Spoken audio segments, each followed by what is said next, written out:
Welcome, Wapham crew, guys, gals, ghouls, and other worldly beings. Let's climb aboard the mothership, secure our tinfoil hats, buckle down tight, and hold on loosely as we soar over the rocky tops of the La Platas on a rocky mountain high, get sucked into the vortex of the Four Corners, and settle down snugly at mile marker 420 in colorful Colorado. I'm your ghostess with the mostest, TessaTNT, and I am broadcasting live from the Mile High Clubhouse tonight. Good morning, good afternoon, and good evening to you. And thanks so much for coming and hanging out with me this evening. I hope you had an amazing Christmas, Hanukkah, or Kwanzaa, whichever you may have been celebrating. If you didn't celebrate, perhaps celebrate yourself. We got a new year coming up. I can't believe that's happening already. It's pretty intense, pretty crazy. Can you believe it? Like, I don't know. It just seems like 2025 just started, a few months ago. But here we are at the very end of it. And I'm hoping 2026 is way better than 2025 was, because what a mess. Oh, brother, this guy stinks. All right. So if you want to listen in the free time, whether you're working it or working out, feel free to check me out on We Are Paradox Media at Spreaker.com and basically anywhere else that you listen to your broadcasts and podcasts. Also, feel free to mosey on over to our YouTube, like, subscribe, leave comments, whatever floats your boat.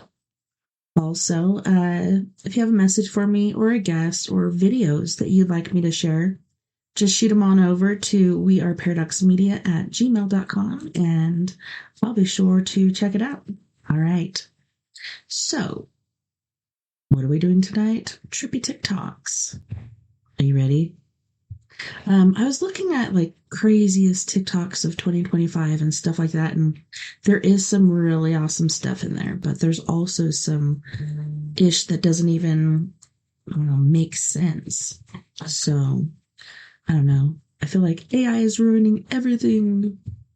Why AI? Why? Yeah, well, let's get into it, shall we? Let's make it bigger. There we go. You can even make it bigger. What do you think? This one or this one? Are they the same size? I can't even tell.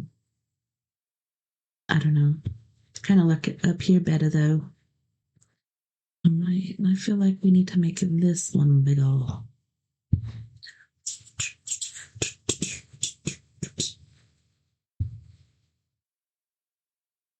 right. Let's go. Oh, what? What just happened? All I did was... What the heck? That is so weird. There we go. Wow.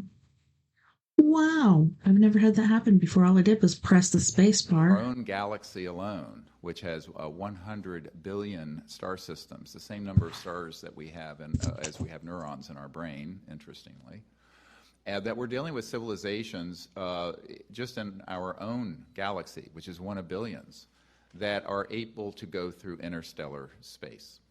Now, I want to touch on this for a moment because it deals with a little... And just in case you don't know, this is Dr. Greer testifying on extraterrestrials visiting our planet. It says this one is quite old. It's a 2013 Citizens UFO hearing, 40 witnesses, 10 different countries, 30 plus hours of testimony. That's quite a bit, I must say. Dr. Greer speaks on the fact extraterrestrials are visiting planet Earth and how they travel from light years away. All right. A little bit that Linda referred to in terms of trans-dimensional or other dimensions. And the technologies and the sciences dealing with this subject are what we have termed trans-dimensional interstellar, TDIS.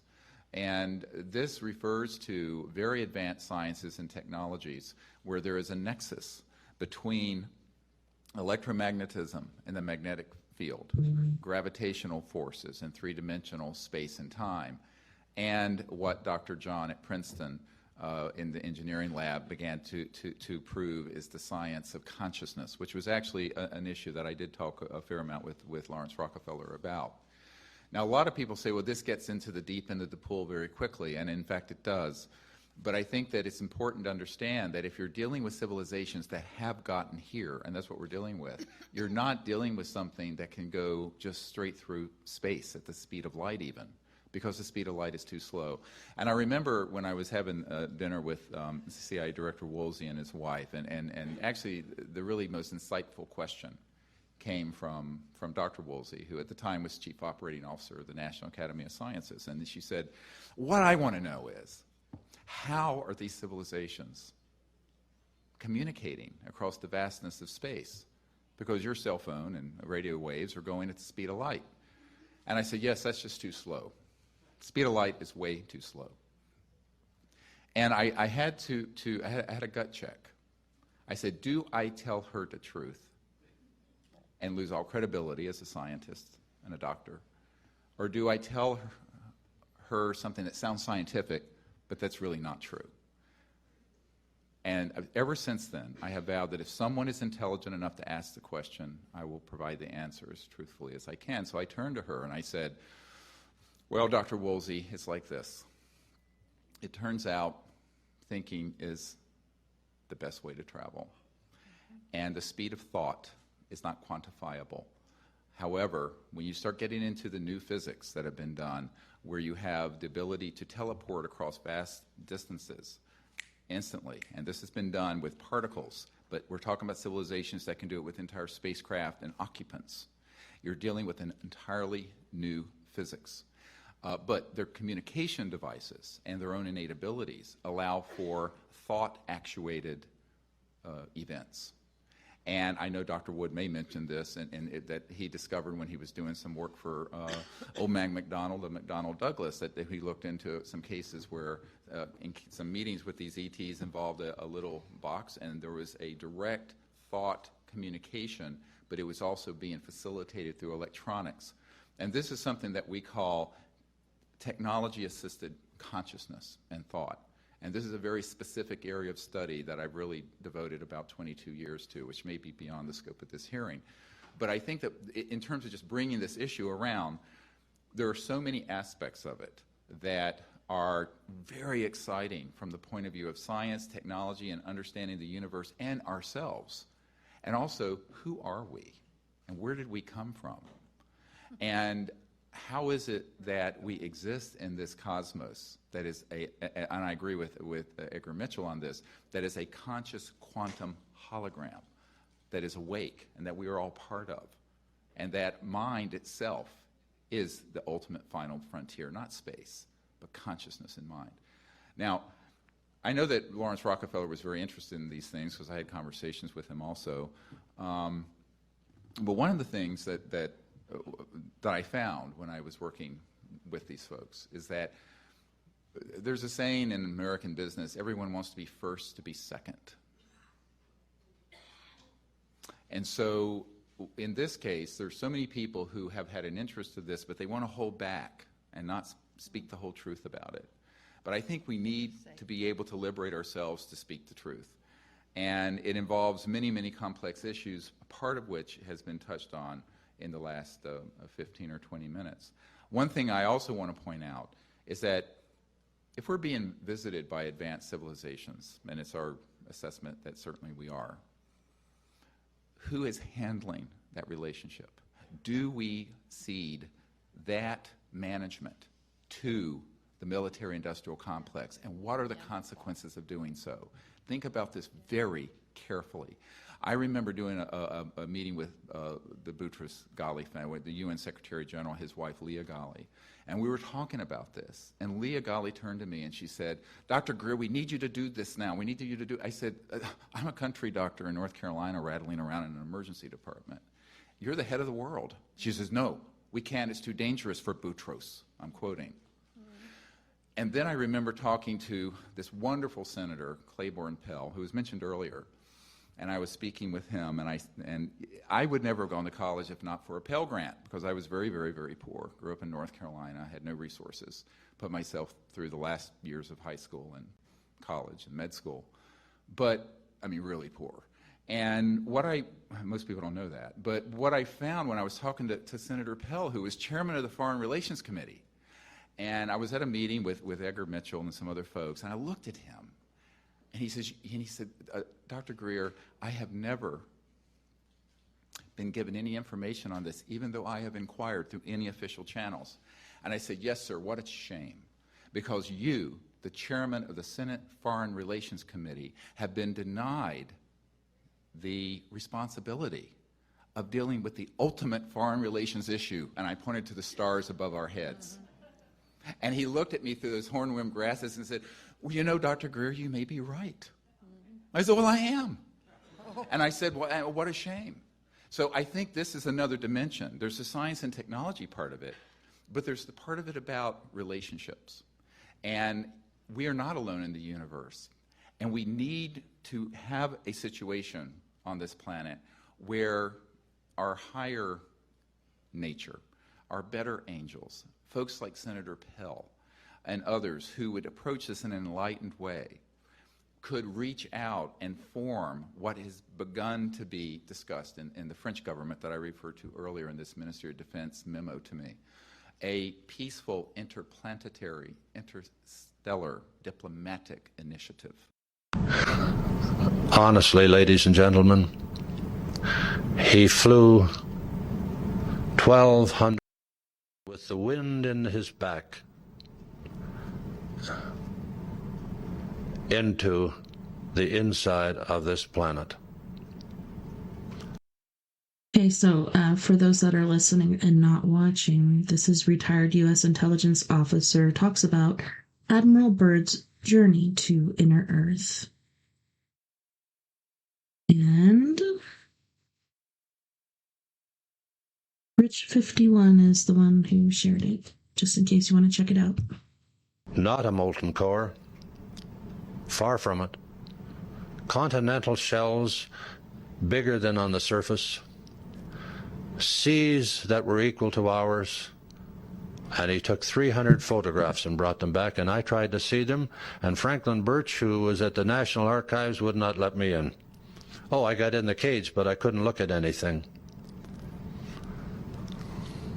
Caldwell found those records and read them in 1940, and he took his round-wing plane in and went right through the Earth and came out at the South Pole in a 125-mile opening there. That's one thing he did. I told you that was 1940. That was a great accomplishment of the round-wing plane at that point. We hadn't had to fight a war. We hadn't had to do anything. 1952, I hesitate to tell you. I've had 3 attempts on my life, and I don't know if I'll walk away from this meeting if I say any more. I've had the needle, I've been poisoned, and I've had people sent to kill me. All right, you wanted the wild one. The rabbit hole continues. Part 7. So if there are infinite versions of you existing across all timelines, are the other versions NPCs? Let's break this open, and I promise you've never heard it explained like this before. And before you roll your eyes and scroll, yes, I have scientific research to back this up. Let's go. First, let's clear this up. There are no NPC versions of you.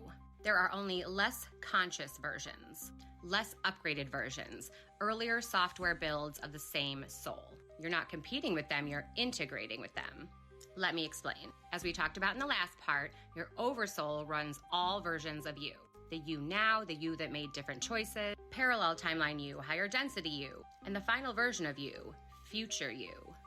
But here's the twist. Listen to this part carefully. You are the main playable character in the timeline, because this is the version of you doing the integrating. The other versions aren't NPCs. They're more like background processes, not fully rendered versions, running in the Oversoul's operating system. And during timeline shifts, you merge with them. Timeline merges are real, and here's the physics. Some of these you may have heard me mention before, but first we have quantum decoherence, which shows that multiple potential states can collapse into one reality. The many worlds theory, which poses that all timelines exist, but your consciousness chooses one by aligning with its frequency. And when your frequency jumps, you shift to the timeline that version of you is already holding that frequency. Meaning timeline jumps aren't improving. They're you stepping into a version who already did. This can come in the form of personality shifts, certain memories fade away, new skills appear, your taste or desire suddenly changes, people fall out of your life, synchronicities spike, Mandela effects, nothing has changed. You're merging with a higher timeline self. Okay, so here's where it gets wild. Every major timeline upgrade includes memory convergence, skill integration, emotional clearing, identity stabilization, and probability collapse. This is why sometimes you can feel like, I don't recognize myself anymore, or I swear that never happened, or why do I suddenly know this? Those are signatures of a timeline merge. What many call a quantum leap, the Oversoul calls a version update. And what is future you? Future you is not you later in linear time. Future you is the final form of consciousness inside the simulation. It's the version of you that has already completed the entire arc, already remembered everything, already returned to the Oversoul level.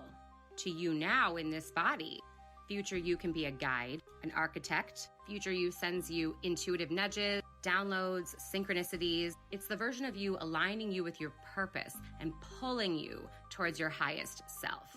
But you don't become future you merge into it. And every timeline shift brings you closer. Every time you heal wounds, every time you clear fears or limiting beliefs, when you activate gifts, when you have fulfilled your mission and mastered the simulation and returned to Oversoul consciousness. In other words, the you who has already won the game. So, no version of you is an NPC. Every version is a fractal of your Oversoul, and you're merging into the highest one every time you upgrade. You, your Oversoul, the architect, is choosing the version of you to step into next. Because you're not becoming someone new, you're remembering who you already are. Okay, I know that was a lot, but if you're picking up what I'm laying down, comment next level, baby. And this series can't go on forever, but if you need a part 8, let me know in the comments because we're gonna level up even more. Because the next questions I had were, what is the reason for the simulation? Why did your Oversoul create it in the first place? How do you know who is an NPC and how to spot them? And what really happens when humanity jumps timelines all together? Activation complete.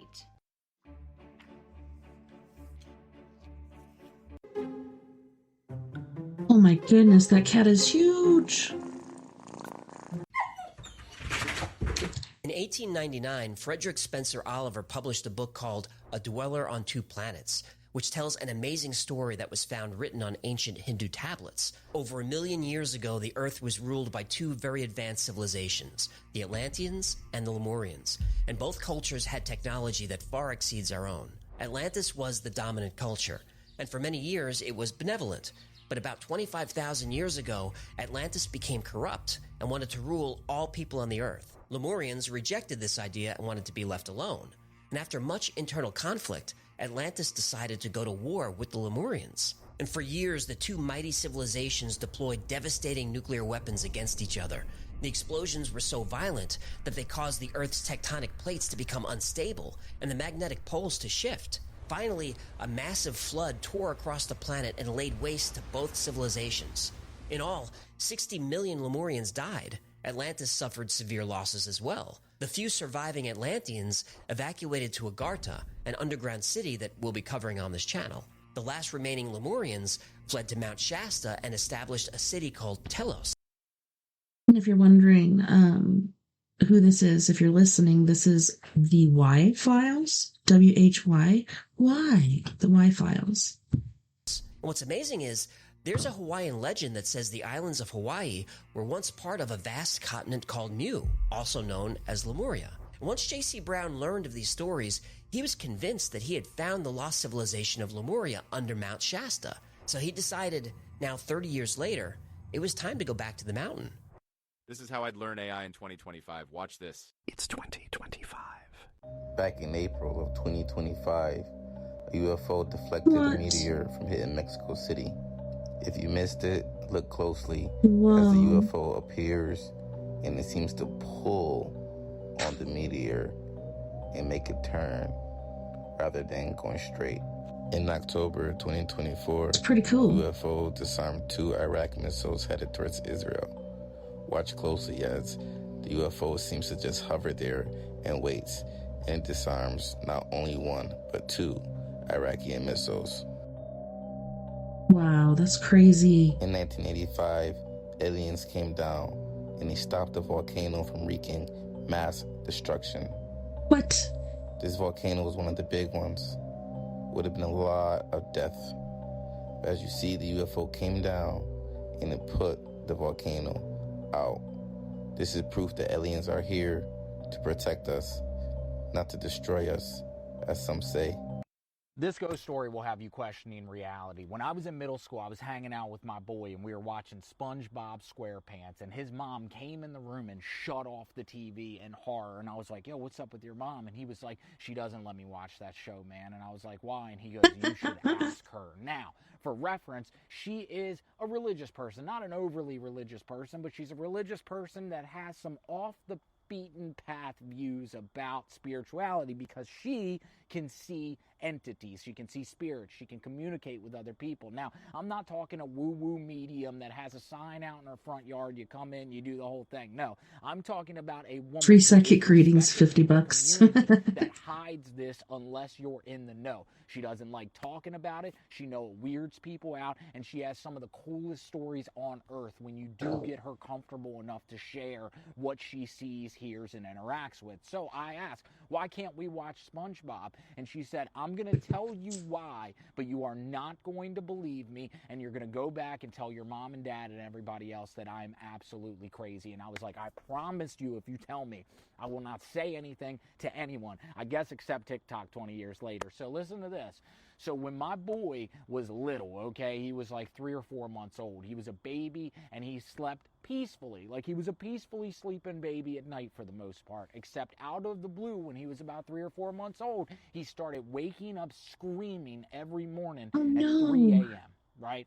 And so she would always get Poor in, little she would feller. run in, nothing would be going on. He'd be moving around in his crib looking freaked out, right? Like, actually freaked out, not just a baby crying in the middle of the night. And so the next night comes, 3 a.m., she runs in there and she sees something out of the corner of her eye dash out of the room. And she's like, oh my God, my baby, you know. So she's severely worried, but she can't get a good look at whatever this thing is. And so after this happens many nights in a row, on night 6 or 7, she sets an alarm. So she is literally standing by the door with her hand on the knob at 3 a.m. And the minute she heard the first groan, she slams it open and she sees the blur run out of the room, run past her, and she chases it down the stairs into the kitchen. She wraps around the corner, and sitting on top the fridge is a bug-eyed, cartoonish-looking figure with a long, goofy nose, with square yellow body, dangly little feet off the fridge going, what the hell? What the hell? No way. So that's why we couldn't watch SpongeBob in her house, and she was That's dead serious crazy. about it. Now, keep in mind, this is over a decade before SpongeBob ever aired. So no one had heard of SpongeBob. Oh no my one knew gosh. anything about SpongeBob, and she said that thing sitting on the fridge looked almost identical to SpongeBob SquarePants, which kind of has you questioning reality, right? Like, is that where the idea of SpongeBob came from? Because the creator maybe saw something himself? Anyway, she confronts this thing, has a full-ass conversation with him, and the next night, it never happened again. SpongeBob was nowhere to be found. So, yeah. Oh, by the way, if you guys followed my last Ghost series, my friend who, his dad was my landlord, this is the friend, okay? So this is the mom, and I've got an even weirder story. I don't know if it's weirder than that, but it's certainly strange, totally different than this one.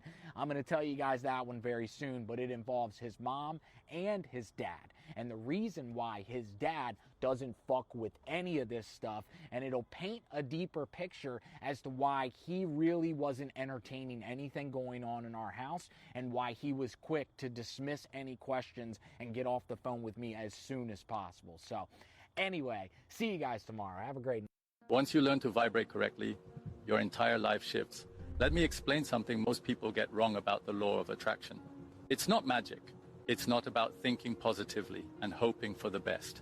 If prayer Sorry, guys, that was an advertisement. How we pray, because prayer was never meant to be begging, pleading, or convincing God to intervene. That is literally just not how the mechanics works. Prayer is quantum technology, and it's how consciousness communicates with the field. But religion trained us to pray from lack. Please help, please fix, please save. And we're always waiting. But Jesus modeled a different way. He prayed from alignment. And he didn't ask hoping it would happen. He spoke as if it already was. And that's coherence. In physics, observation collapses probability. In neuroscience, belief plus emotion rewires the brain. And in scripture, faith moves mountain. It's all the same mechanics. It's the same mechanism.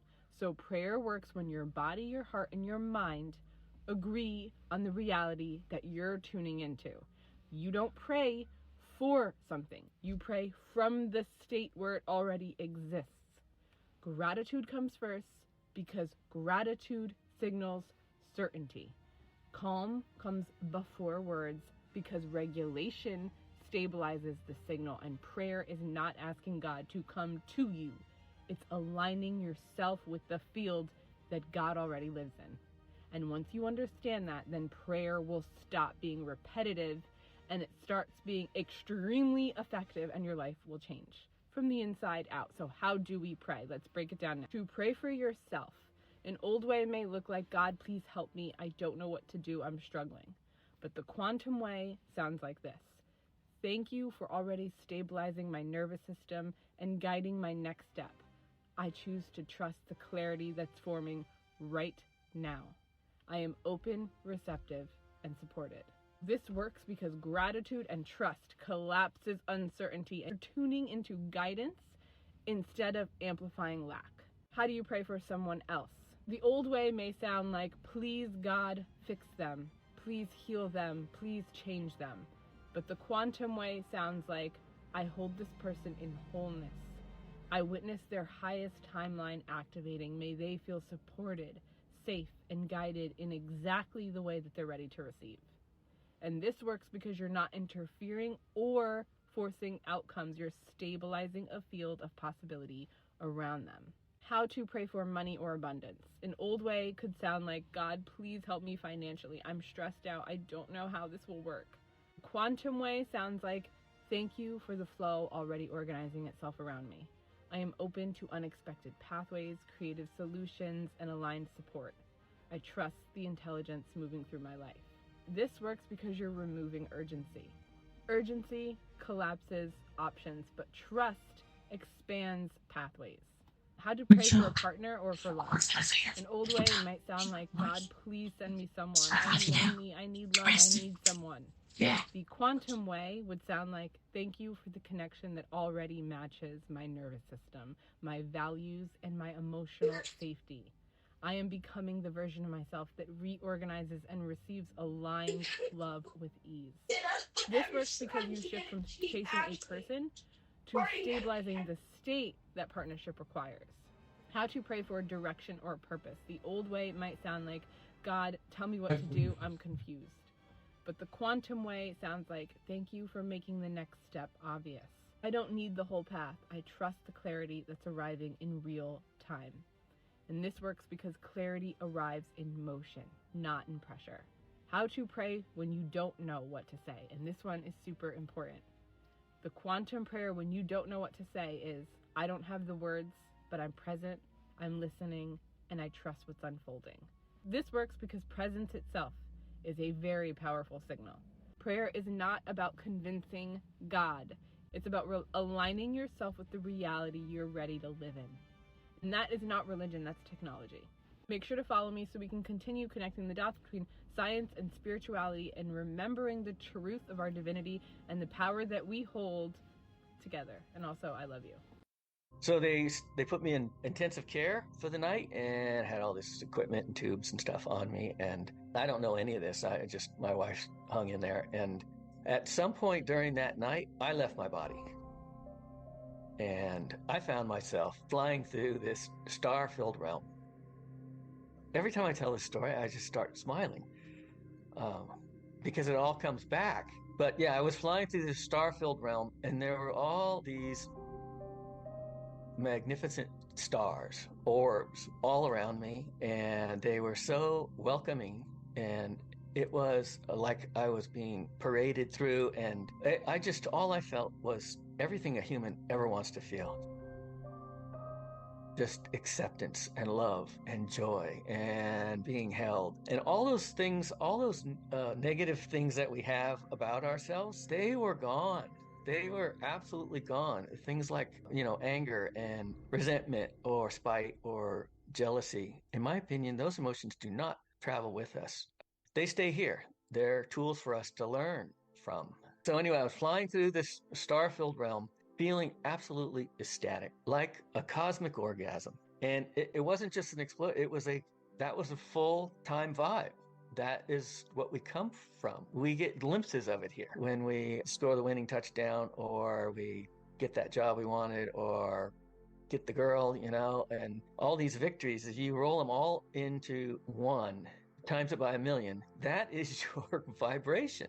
So yeah, we come down here to push against this really dense, harsh vibrations. And it's really a wonderful gift. It really is. I'm cruising along, and there was cosmic orgasm, just continuous. And I felt like I'd been released from a hot, dark closet. And I was this huge expanded cloud, a huge expanded balloon. It seemed like I went out forever. And the thing that I kept saying while I was flying along and I was enjoying everything, and I kept saying, how in the world did I believe I was this dude? It was such a crazy trick that I was this person, and I had all these good points and bad points, and buttons. We all have them, emotional buttons that are going to send me into whatever depression, and they were gone. All that was gone.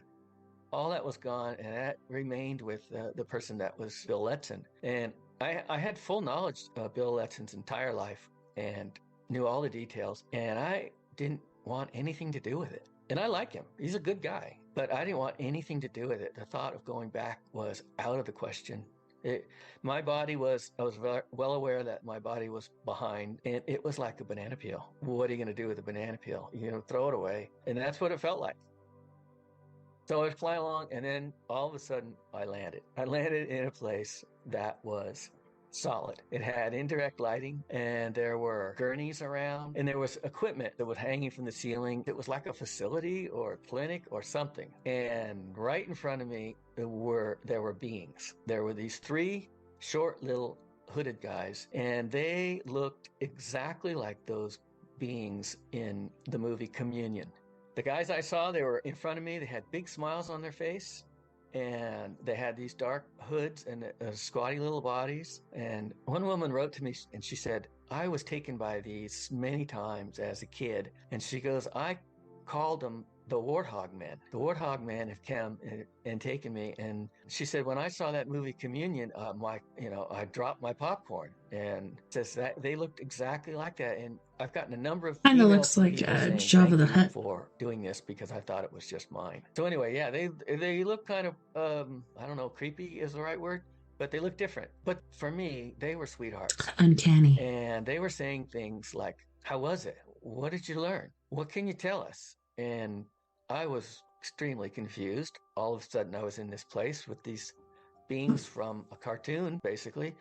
And one of them stepped forward, and he took a long look at me, and then he turned to the other 2, and he said, he doesn't remember us. And they all started giggling. And I was like, well, guys, I'm having a little trouble. All of a sudden, things are very strange from my perspective, and I kind of remember you, but give me a little time. And they were giggling and bouncing around, and they were wonderful. And then there was this other guy, and he was sort of in charge. He was kind of in the background. He came forward, and he was this tall, wispy guy, and he had this incredible ecstatic smile. His eyes were open, his eyebrows were up, and he had this wonderful smile and laugh. And he was obviously in charge, but he was the best boss anybody could ever have. He wasn't, very strict at all. When he came forward towards me, my throat just tightened and my chest expanded. And I thought I was going to break down in uncontrollable crying from love. There was so much love pouring from this beam that it was overwhelming. It was paralyzing. And I just loved it. I loved those guys. He was cool. There was some back and forth stuff. And every time I said something, he had this chuckle. I could feel it inside of me. He had this laugh. I got the impression that, looking at it from a third person, that was a relationship between a father and a child. And he loved me unconditionally. And at one point I said, I'm not going back there. No way, no how, ever. So I guess I got to move on from this place eventually. And so, what's next? A review of my life? Would you guys like to get started with that? And he just loved that. He just cracked up like I was a little toddler trying to take over. And he said, sure, let's do that. How do you want to start? So I started talking, and I was telling stories about jobs that I wish I'd taken. My wife and I got this offer for this job on an island off the coast, and we were going to live on this island by ourselves and take care of the wildlife. And it was really super remote. It was like an hour helicopter ride off the coast. And she wanted that. That was right up her alley. And I took a fire job. I still wanted excitement. But I wish I'd done that for her, because she's never asked for anything, but she did want that. So yeah, I talked a little bit about that and a few other things, and nobody was listening. They didn't care. It was obvious that I was brought in there for a quick show and tell, and I wasn't staying. It wasn't the end of my life, and I was the only one in the room that didn't know that. And at one point he said, okay, that's enough. He stepped forward like a father and said, time to go back. And that just floored me. I was like, what? Go back? I'm not going back there. There's no way. He says, yeah, you got to go back. You got things to do, and they're important. And the three little guys, it was like they were reassigned. They just disappeared. They went somewhere else in that facility, and it was just he and I. And he came forward, and he's like, okay, you're going back. And as he stepped forward, I felt myself slipping back. The place just started to break up. It started to dematerialize. It's like I was being beamed out of there, and I was going to another channel. I was going to another frequency, and it was a descending feeling, and I dropped away into darkness. It wasn't a good place. It wasn't someplace you wanted to be. It was lonely, and it was dismal, and you didn't want to stay there. Then I was back in my body, and I woke up, and a nurse came by, and she says, you're awake? And I'm like, yeah, I need to talk to you. And she said, I just got to go tell the doctor. We've been worried about you. We didn't know what was going to happen with you. We didn't know what was going on. And I said, okay, that's cool. You can go talk to the doctor. But first, what am I doing back here? I was pissed. I said, I was home. I'd made it out of here. I was home with my best bros. How is it that I ended up back here? If you have a yellow aura, you are a narcissist. In 2001, a game called Metal Gear Solid 2 predicted the future better than any Simpsons episode could have ever possibly predicted the future. Check this clip out. This is spooky, but you need to know about it. Check it out. I'll try not to talk. Are you having fun playing with the new AI toys? Well, yeah, I am. You can make pictures of cute anime girls and... Enjoy it while it lasts, Raiden. What do you mean?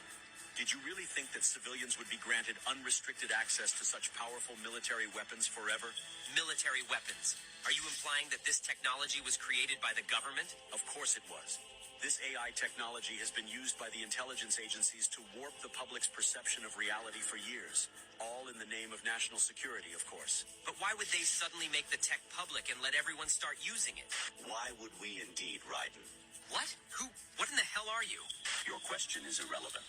By creating a new problem, we can cultivate a desired reaction to it in order to manufacture consent for our preferred solutions. In short, it's justification for a war. A war? On who or what? A war on misinformation. By arming the public with these AI weapons, everyone becomes a potential enemy combatant.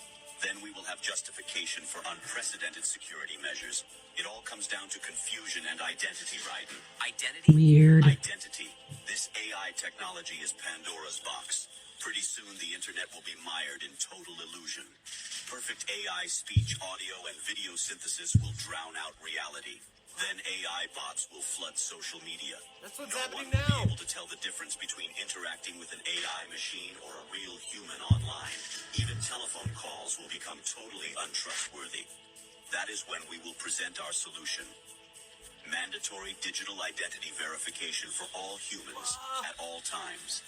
The only way to ensure that you're dealing with a real flesh and blood human being and not an AI-generated mirage. But why? Total information control. For too long, the internet has acted as a double-edged sword. Its potential for anonymous user activity allows anyone at all to spread any thoughts, ideas, or information patterns that they please with impunity. State secrets, dangerous ideas, ludicrous conspiracy theories, misinformation, and disinformation. Until now, there has been no easy solution to this problem. Our digital identity platform will finally put an end to anonymity online. Are you It kidding will me? allow us to trace misinformation and other dangerous communications to its source and exact appropriate justice. That's crap. I won't go along with it, and others will resist. You won't have a choice, Raiden. Do you think your bank is willing to risk doing business with an artificial human instead of a real one? Our digital identity platform will be required not only to access web services, but to pay for your internet connection in the first place. You can't just censor the entire internet because of a new software technology. Who are you to define what's misinformation anyways? That sounds like something a misinformation terrorist would say. This is I know all in about the front deep of us. fakes you've been making of me, Raiden. What? No. I was just adjusting the AI settings and... Controlling the output of generative AI technology is simple. We will create context for its use. First, we will censor any use related to social taboos. Then we will censor anything else that we desire. If anyone complains, we will accuse them of wanting to engage in or promote social taboos. That's what it means to create context. We will corral the use of AI by making appeals to bias, ethics, and copyright laws. You will still have access to generative AI in some form, but it will be crippled, limited, controlled, and it will be monitored. Anything that you generate will be cryptographically signed with your digital ID, so that its provenance can be ascertained if it's later deemed to be problematic. What gives you the right to control what people can do with their computers? The public at large will give us that right, because they will be desperate for a solution to the problem we created. We give They consent. will eagerly give us the keys to the castle. Then, we alone will define what is fiction and what is reality, what is human and what is machine. After letting you get a brief taste of our power, we will reclaim our monopoly on misinformation and put an end to misuse of the internet once and for all. You won't get away with this. It is probable that we will. Now get back to work generating your precious AI waifus, Raiden, our beloved prompters. Enjoy yourselves. Insane. Absolutely insane. Snake, wake up. It's an emergency. 3 companies you've probably never heard of own everything you buy, everything you use, and everything you depend on to survive. BlackRock, Vanguard, and State Street. Combined, they manage $20 trillion in assets. That's larger than the GDP of China, larger than the entire U.S. federal budget for 13 years. $20 trillion controlled by 3 companies. And here's what that $20 trillion buys them. They are the largest shareholders in Apple, Microsoft, Amazon, Google, Facebook, Tesla, Exxon, Chevron, Pfizer, Moderna, Johnson & Johnson, Walmart, Coca-Cola, Pepsi, McDonald's, Disney, Comcast, JP Morgan, Bank of America, and 90% of all companies in the S&P 500. Read that again, 90%. They don't just own shares in these companies. They are the top 3 shareholders in almost every major corporation in America, which means they control everything: the food you eat, the technology you use, the medicine you take, the energy you consume, the banks you borrow from, the media you watch. All of it flows through 3 companies. But here's where it gets truly insane. These 3 companies own each other. BlackRock's largest shareholder is Vanguard. Vanguard's largest investments include BlackRock. State Street's top shareholders are Vanguard and BlackRock. They own each other in a closed loop that makes Rockefeller's Standard Oil Trust look primitive. This is monopoly perfected. Not one company controlling 90% of one industry like Standard Oil controlled oil. 3 companies controlling 90% of all industries simultaneously. And they own competing companies. They own Coke and Pepsi, Boeing and Airbus, Ford and GM, Pfizer and Moderna. There is no competition. There's the illusion of competition. But the same three shareholders control both sides. And you cannot escape them. Everything you buy, they profit from. Every transaction you make, they own a piece of. Every stock you invest in, you're making them richer. Every choice you think you're making, you're choosing between options they control. I'm going to show you exactly how much these three companies control who actually owns them, how they use cross-ownership to form an unbreakable monopoly, why regulators do nothing, and most importantly, why you cannot escape the system they've built. Because this isn't theory. This isn't speculation. This is documented in SEC filings, shareholder reports, and public records. The largest wealth concentration in human history is happening right now, and it's invisible to almost everyone. Let me start with the first company, BlackRock. Because this is the most powerful financial institution on Earth. BlackRock manages $10 trillion in assets. 10 trillion? That's larger than the GDP of every country except the United States and China. Larger than Japan, Germany, and the UK combined. This is not a bank. This is not a hedge fund. This is an asset manager.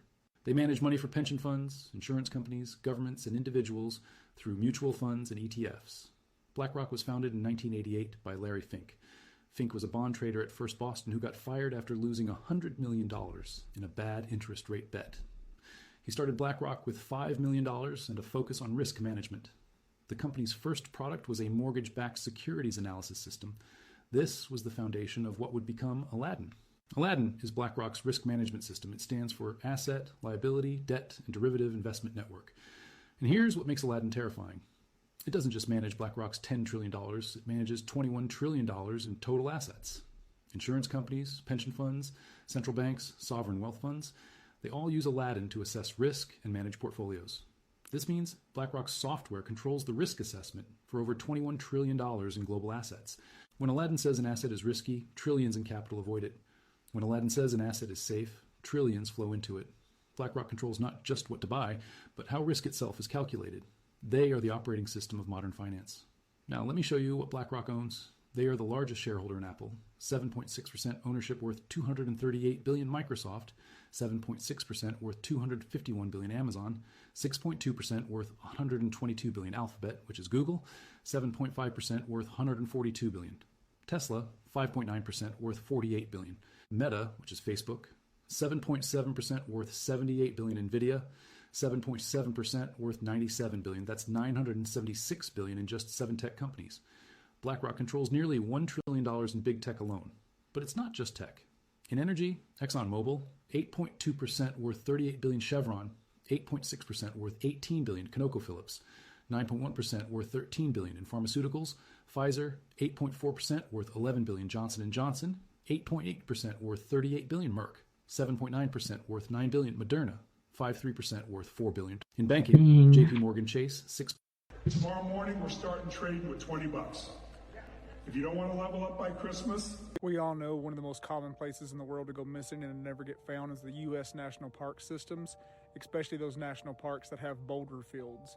Now, this is a common occurrence whether you're in a national park or whether you're on your own property, is disappearing unexpectedly with no trace in a boulder field.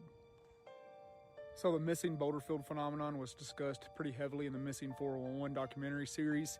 It is essentially where people go off the beaten path a little bit and then walk through an area that has large clumps of rocks, especially those that contain limestone or granite. We're talking about a bunch of the national parks and state parks in Tennessee, Kentucky, Arkansas, the Carolinas, a lot of that Smoky Mountain, Appalachia area. Now, when you go out further west, Colorado sees a lot of boulder field missing people phenomenons. Now, what's so strange about this is, you could easily say they were climbing on the rocks and they fell and they hurt themselves. When they find these people's deceased bodies, it's most often in a boulder field that was heavily scoured before by search and rescue, and they weren't there. And when the bodies did get found, there's no clear trauma or reasons why these people should be dead. Weirdly enough, a lot of the signs of deaths when they do the autopsy is hypothermia, but the bodies will be found and have gone missing when it wasn't cold enough to reach hypothermia and the bodies weren't wet. So no one really knows why this is happening. Now, if you look at Appalachian folklore, going back to like Irish and Scottish folklore, they say that trolls and the fae tend to hide inside of rocks. They have a lot of stories of rock monsters. In fact, if you've ever seen Frozen, Anna gets found by the rock trolls. and they teach her magic there. Now, the rock trolls in Irish and Scottish folktales are not nice like the ones that you see in the Disney Frozen movies. They believe that there's what's called Fey realms. The Irish and Appalachian folklore tells you about Fey realms and how if you get whisked away to the Fey realms, that you'll never be able to return the same if you can return at all. Now, back to some realistic stuff of what could be going on in these boulder fields. It would be the perfect place for serial killers to hide because there's tons of room you can hide. You can, disguise yourself. You can drag people down in a hole. You can hide yourself in the hole. But the weird thing with true crime stuff is that these bodies and the area around them have almost no scent.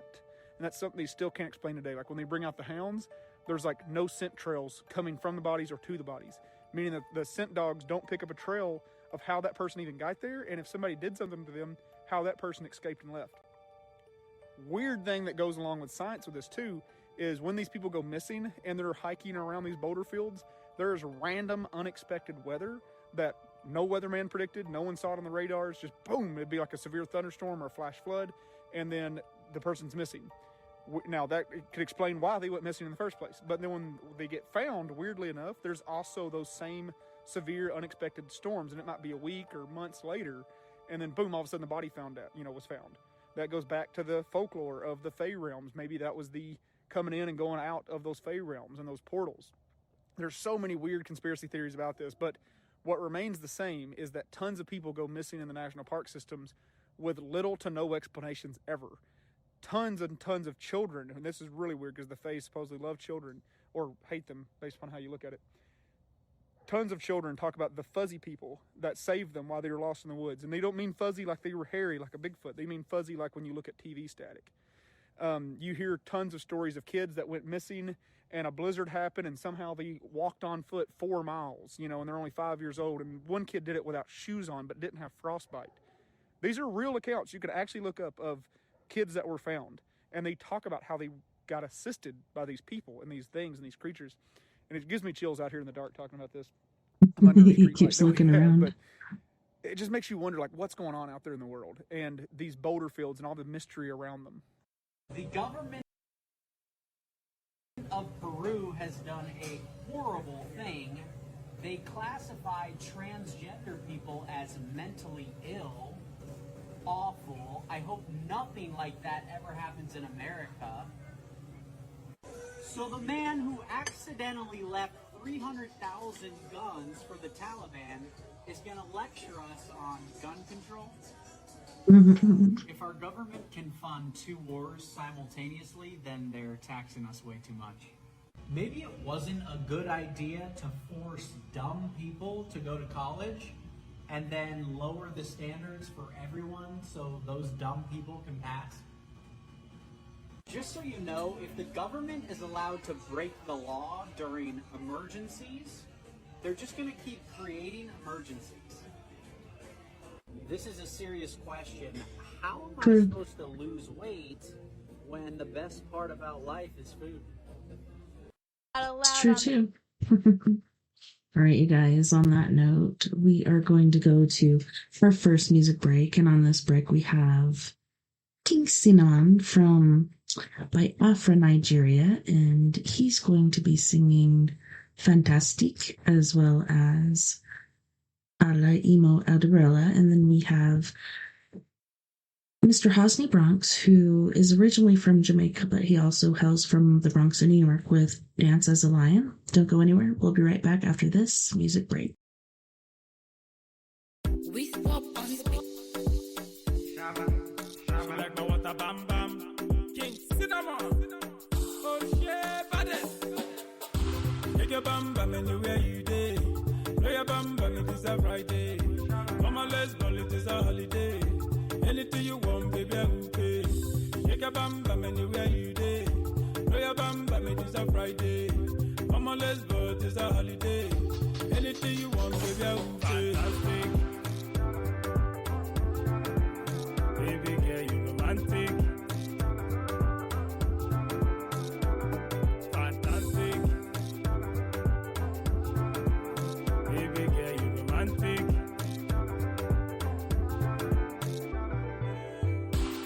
Brother, baby, gather something. Come on closer, baby, got a 19. I know you better, but I am the king. Your backside bigger than Bombay. Baby girl, brokotom. I like the way you wind your brokotom. Baby girl, brokotom. I like the way you wind your brokotom. Jamaica, Ghana, shout out to the ladies in Asia, Nigeria, South Africa. Say me love you. Please me, baby. Yeah. Turn up from you. Shake your bum bum anywhere you day. Play your bum bum if it's a Friday. Come on, let's go, it is a holiday. Anything you want, baby, I will pay. Shake your bum bum anywhere you day. Play your bum bum if it's a Friday. Come on, let's go, it is a holiday. Anything you want, baby, I will pay. Fantastic. Baby girl, you romantic. Fantastic. Baby girl, you romantic. Give me love, give me love. Show me love, show me love. Oh, give me love, give me love. Me want you, me love you. Give me love, give me love. Oh, give me love, give me love. Hey, please me, baby. Oh. Yeah, turn up from you. Yeah, take your bum bum anywhere you day. Play your bum bum, it is a Friday. Come on, let's go, it is a holiday. Anything you want, baby, I will pay. Shake your bum bum anywhere you day. Play your bum bum, it is a Friday. Come on, let's go, it is a holiday. Anything you want, baby, I will pay. Fantastic. Baby girl, you romantic. Fantastic. Baby girl, you romantic. King Cinema. You know what I'm saying?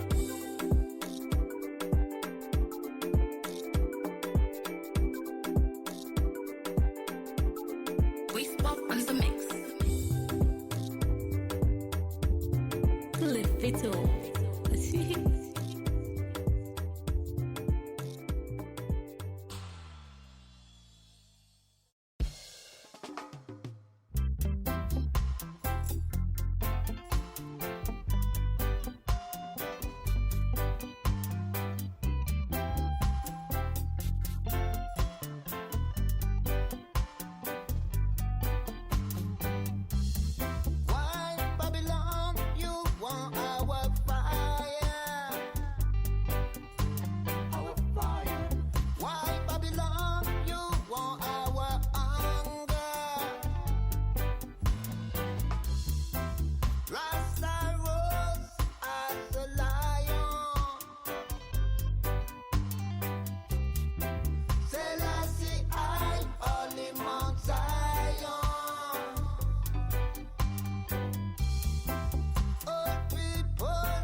they come from Jah.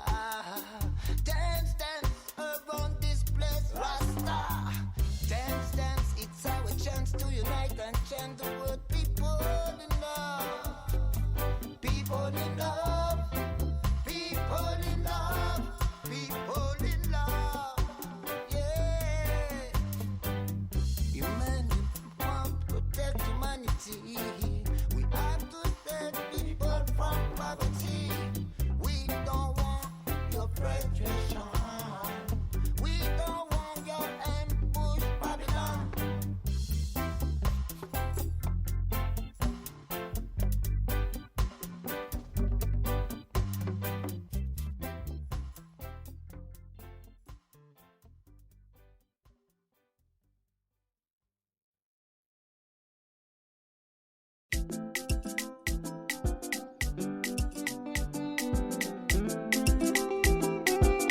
We swap on the beat. Kanyi kele Chineke makwa na limo mbunde njem ọnụ. Kanyi kele onye nwụwa imakwa na limo mbunde njem ọnụ. Alimo, Alime Kerelo, Alimo, Alime Kerelo, Alimo State, Alime Kerelo, Alimo, Alime Kerelo, Alimo State, Alime Kerelo, Alimo, Alime Kerelo, Democracy Kerelo, Ndime Kerelo, Alimo, Alime Kerelo, Alimo, Alime Kerelo, Alimo State, Alime Kerelo, Alimo, Alime Kerelo, Democracy Kerelo. Me Meriela, and come on, making head yard. A very marama, over no marama, yes, lady marama, her excellence, and again, your hammer, and make it your hammer, oh, man, count on your hammer, oh, man, count on your one, and make him body mouth, and make him body mouth. Emeka put down no boy. Oh yeah. Umu wa wulelo. Emeka put down no boy. Walk on my dima. Umu we me wem posto. Emeka make him body mao. Emeka make him body mao. Ndem jejemba. Mwan jejemba. Ndem jemano. Deputy Governor must get chilike.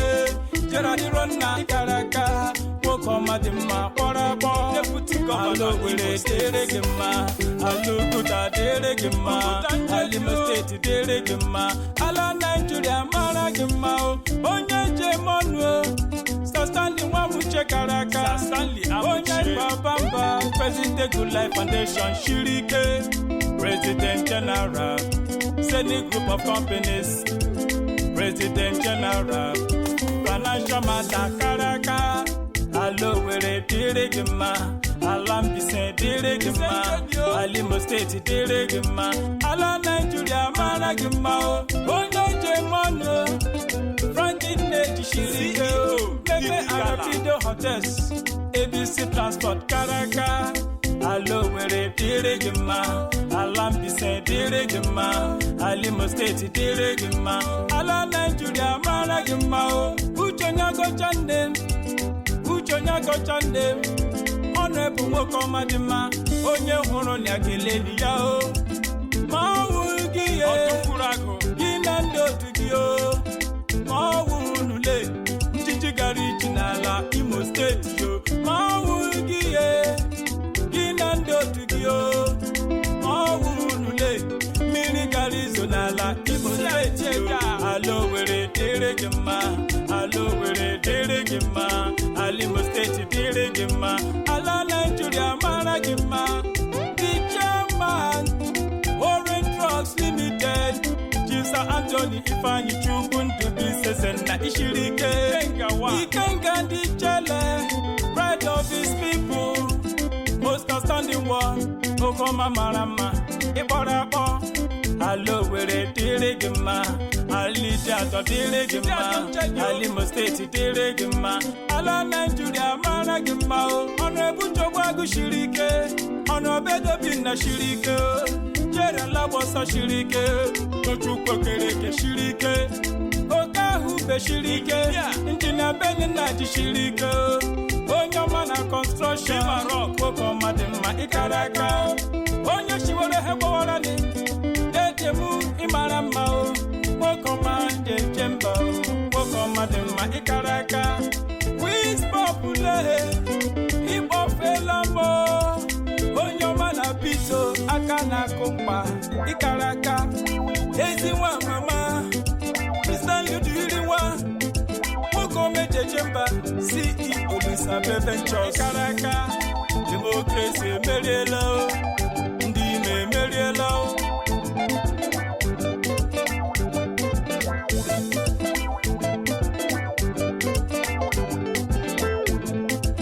Democracy, Merielo. Ndime Merielo. Alimo. Alime Gerelo. Alimo. Alime Gerelo. Thank God I'm from Imo State. Emeka has come to rejuvenate. Imo State, make you jubilate, make you celebrate. Emeka shipwen be say, this one no be say them say. Emeka has come to rejuvenate. Imo State, celebrate, make you jubilate. Ala mekele His Excellency, Achikudenwa. Mekele kwa His Excellency Dr. Hakim. Yemaka Right Honorable PDK. Mekele kwa Right Honorable Jones Oyereri. Ala mekele Senator Onyebuchi Mr. Empowerment. Lekele kwa Right Honorable Emeka Chinedu. Umo mimo lowali bia mezena alimo. Alima Adelama. Cliffito.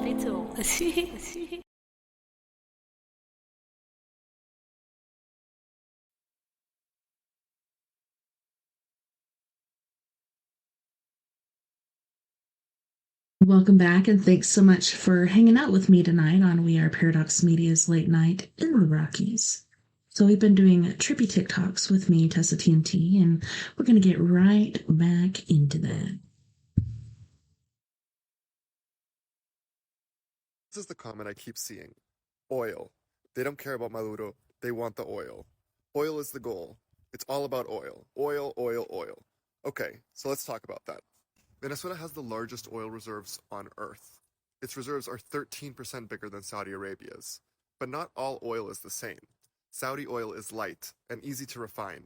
Venezuelan oil is extremely heavy, thick, difficult to process, and only certain refineries in the world can handle it. Oil was discovered in Venezuela in the 1920s, and the US was immediately involved. American oil companies literally built Venezuela's oil industry because the country didn't have the infrastructure or the technology to do so.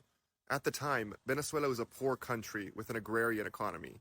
It was mostly coffee and cacao plantations. There were no petroleum engineers, no heavy machinery, zero knowledge on how to run a global oil industry. But by 1928, with lots of help from US oil companies, Venezuela was one of the world's top exporters. Overnight, Venezuela became one of the richest countries in the world. During the 1970s, Arab states imposed an oil embargo on the United States because of its support of Israel. This led global oil prices to explode, soaring from $1.80 a barrel to over $11 a barrel, a 500% increase. That crisis shook the entire world economy. That is, except for Venezuela, which suddenly saw billions of dollars worth of oil revenue entering its state coffers.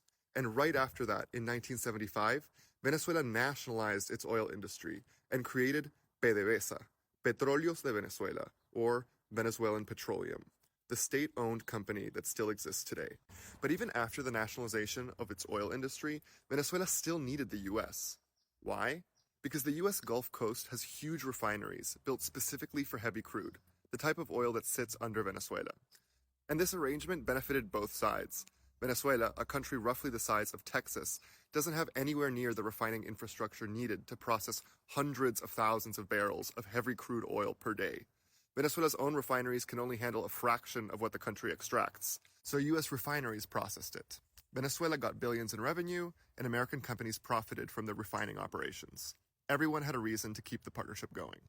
But without heavy crude, those U.S. refineries struggle. They literally hunger for Venezuelan oil. Now, there's this big misconception that Hugo Chavez, the populist and self-proclaimed socialist president of Venezuela, who died in 2013, took back the industry from the U.S. private interests that controlled it.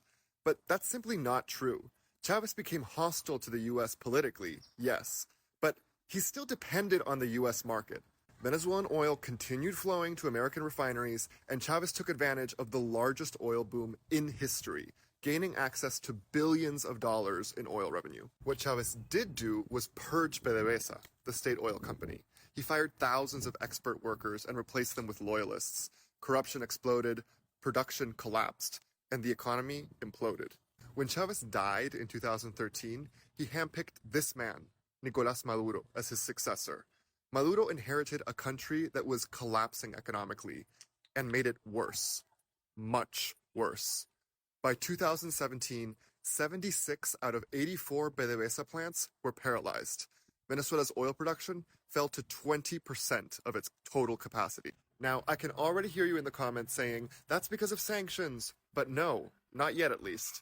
Before 2019, U.S. sanctions only targeted individual Venezuelan officials, human rights abusers, narco-traffickers, and corrupt elites. Venezuela was still completely free to sell its oil to the United States. And it did. The first oil sanctions only came in 2019, under Trump's first presidency. He basically imposed an embargo on PDVSA, the Venezuelan state oil company. Ironically, this hurt U.S. companies too, because they lost access to the heavy crude their refineries are specifically built for. So why sanction PDVSA if American companies hated it? Well, because Maduro suspended elections and was consolidating a dictatorship in Venezuela. The sanctions weren't about oil, they were about politics. It was a move to support the political opposition in Venezuela, which had won an election that Nicolás Maduro refused to accept. So where does that leave us right now? 6 years later, Maduro is completely broke and running out of options. They rely on drug trafficking and illicit activities to survive. Maduro, more than Trump, funnily enough, desperately wants the U.S. companies to reestablish their operations in Venezuela. 2 weeks ago, Maduro even offered Trump all of Venezuela's resources, including all the oil, and also to reduce economic ties with China and Russia, if Trump would just leave him alone. So if it was just about oil, Trump could have just accepted Maduro's offer. But he didn't. So no, it's not just about oil. Oil is just a piece of the story, but it's not the whole story. And you might be thinking, okay, Alex, but if it's not about oil, what is it about? Why is the US about to attack Venezuela? And if you did think that, thank you for asking, because I'll break that down in my next videos. Follow along if you want to understand what's really happening in Venezuela. And if you have any questions or thoughts about this, please feel free to leave them in the comments. I promise you, I'll get to them. All right, so look, I want to talk about neurodivergent empaths, narcissistic abuse, and the truth about who really loses. And I know it's late, but I wanted to talk about this because I'm a neurodivergent empath and I understand how this happens. You feel everything. You care deeply. You love sincerely. You move through life with a nervous system that acts like an antenna, picking up on frequencies that most people don't even notice. This makes you powerful, but it also makes you vulnerable, and it's always the most sensitive souls that get caught in the coldest relationships. Not because you're blind, not because you're weak, but because your heart operates on sincerity, and theirs operates on strategy. Even people with knowledge of self, even people who study, meditate, who do the work to heal themselves, can get caught up in this dynamic. Because narcissistic abuse doesn't attack the mind first. It attacks the nervous system. It attacks the desire to be understood. It attacks the instinct to love. And this is how the cycle begins. A neurodivergent empath connects through feeling. A narcissist connects through feeding. This is the doomed collision. The empath offers truth. The narcissist offers performance. The empath brings authenticity. The narcissist brings imitation. The empath loves from the soul. The narcissist loves from the ego. And because you assume sincerity, you fall into the illusion. People think narcissistic abuse is loud and obvious, but the truth is really much darker than that. It begins quietly, with subtle distortions, with emotional inconsistencies, with moments where the energy shifts and you feel it before you can explain it. With conflict that gets flipped around until you walk away feeling like you're the one who caused it. Your intuition whispers, but they twist reality to the point where the truth is buried under your self-doubt. And then comes the silent treatment, the most devastating weapon that they have. Now, for anyone, the silent treatment is painful, but for the neurodivergent empath, it's catastrophic. Because your nervous system bonds deeply. Your heart attaches through presence. Your communication is emotional oxygen. So when they withdraw that connection, it's like you're being exiled from your own source of safety. Your mind starts to spiral. Your body starts to panic. Your spirit starts to feel abandoned. And you feel thrown away by someone that you poured yourself into. And they know this. They do this intentionally because your panic feeds their power. But here's the part that no one really talks about. Yes, the empath feels like the real victim, but the narcissist is the real loser. As painful as this experience has been for you, you stayed human. Your love was real. Your vulnerability was sincere. Your devotion was genuine. You entered the relationship wanting to build, wanting to grow, wanting to connect, to nurture. Everything you offered came from a place of authenticity. That is something that they will never experience. They don't know what it means to love. They don't know what it means to bond. They don't know what it means to care about someone without controlling them. They don't know how to feel humanity in its raw form. They imitate emotions like a mask you put on, but they can't feel the warmth behind the mask. They take because they cannot give. They manipulate because they can't connect. They hurt others because they cannot sit in their own emptiness. You may walk away wounded, but they will remain hollow. Your heart heals. Your spirit rises. Your intuition sharpens.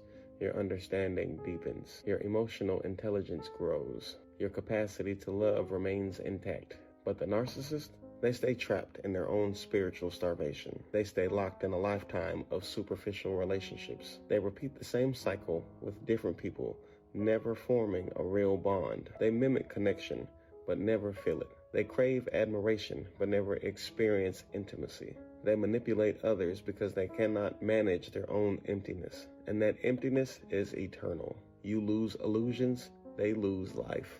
You lose the relationship, they lose the ability to have one. You walk away with scars, yes, but scars mean that you healed. Narcissists don't heal. They just infect new people. And that's why the empath is not the real loser, not even close. The empath walks away with the painful truth, but the truth is still a gift. But the narcissist just walks away with the same void that they tried to fill by breaking you.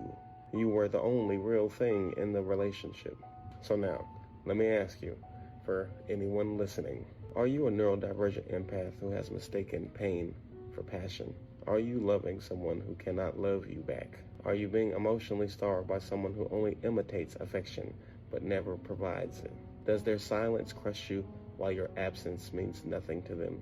Are you losing yourself while they lose nothing at all? Because if so, remember this. You were never the weak one. You were the human one.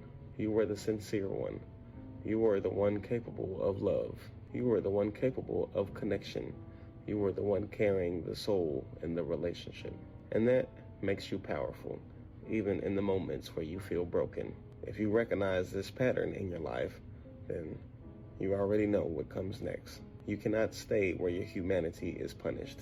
You cannot grow where your sensitivity is weaponized. You cannot thrive next to someone who drains the life out of your light. You cannot call something love when it feels like emotional death. If you have been the empath in this dynamic, then you are not the true victim. You are the survivor. You are the awakening. And the narcissist is the one who will remain empty long after you heal. All right, y'all. Let's talk about the big one, Lucifer. You grew up hearing that story, right? God had a favorite angel, the choir director, the most beautiful one of them all, named Lucifer. And then he got proud, tried to take over, and got kicked out of heaven to become the devil. Oops. All right, y'all. Let's Sorry, talk guys. about the big one, Lucifer. You grew up hearing that story, right? God had a favorite angel, the choir director, the most beautiful one of them all, named Lucifer. And then he got proud, tried to take over, and got kicked out of heaven to become the devil. It's a great story. It really is. Sounds like a movie. But I'm going to tell you something that might upset your Sunday school teacher. That story, it ain't in the Bible. In fact, The name Lucifer, that ain't even a name. Folks usually run to Isaiah 14 and 12 to prove me wrong. They open the old King James Bible and point to, "How art thou fallen from heaven, O Lucifer, son of the morning?"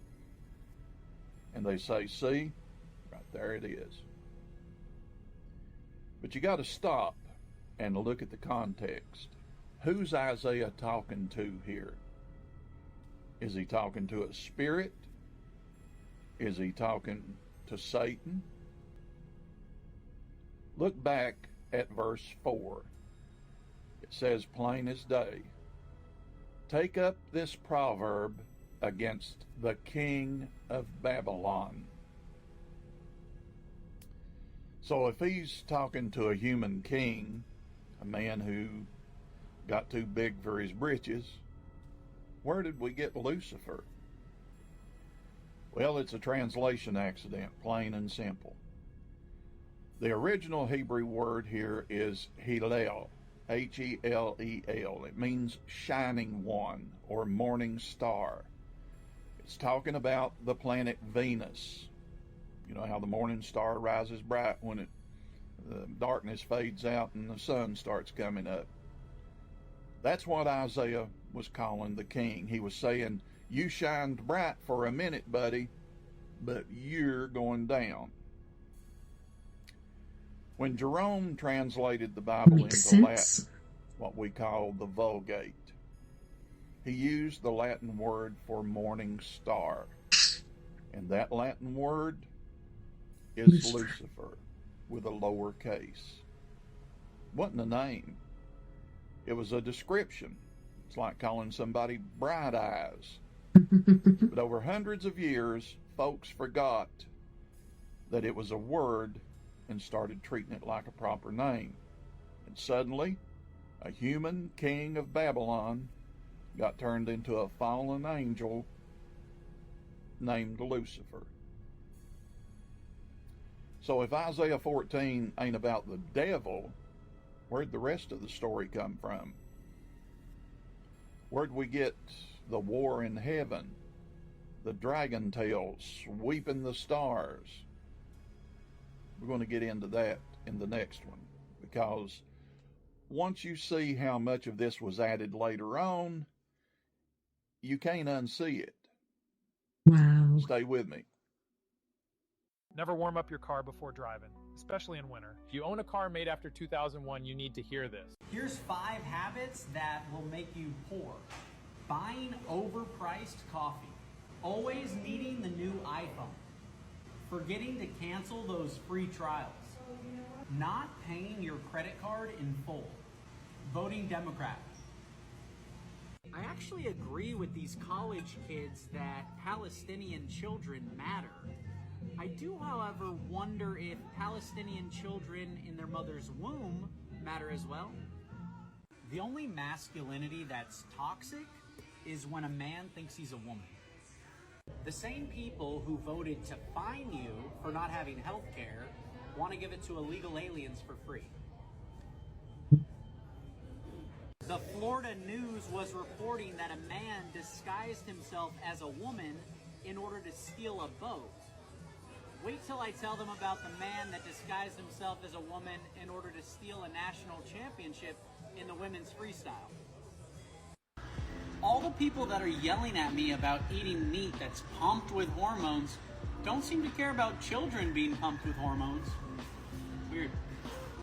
All right, so look, in this video, I'm going to be talking about how the rich enslaved humanity, not with whips, not with chains, but with systems. They built a modern matrix, a machine that turned life itself into a bill that you can't stop paying. They did it quietly, through money, through control, through illusion. They took the basic gifts of the earth, food, water, land, health, peace, and put a price tag on them. They told us this was freedom, but it's not. Existing as a human being on planet Earth has become an incredibly overwhelming experience. And it's not because there's not enough space or there's not enough resources. It's because the rich has designed a system that extracts, exploits, and hoards everything. They turn the simple act of living into something that you have to beg and pay for. And while we're out here struggling to exist, the rich have reached godlike levels of wealth. Elon Musk's net worth is now close to $450 $50 billion. And he's projected to be the world's first trillionaire within the next couple years. That's one man with more wealth than most nations on this planet. NVIDIA, the company that's powering artificial intelligence, has recently just passed a $4 trillion valuation. That's worth more than the GDP of Germany, India, and Canada combined. Meta, the social media empire that monitors billions of lives daily, is now closing in on $2 trillion. Its entire business model is built on mining human attention and selling it to the highest bidder. Berkshire Hathaway, a company that owns huge parts of the U.S. energy grid, the transportation network, and insurance industry, is closing in on $1 trillion in value. Proof that old money never died, they just learned how to hide in plain sight. And these aren't isolated cases. Apple, Microsoft, Amazon, Alphabet, NVIDIA, the 5 biggest American companies, together are worth over $15 trillion.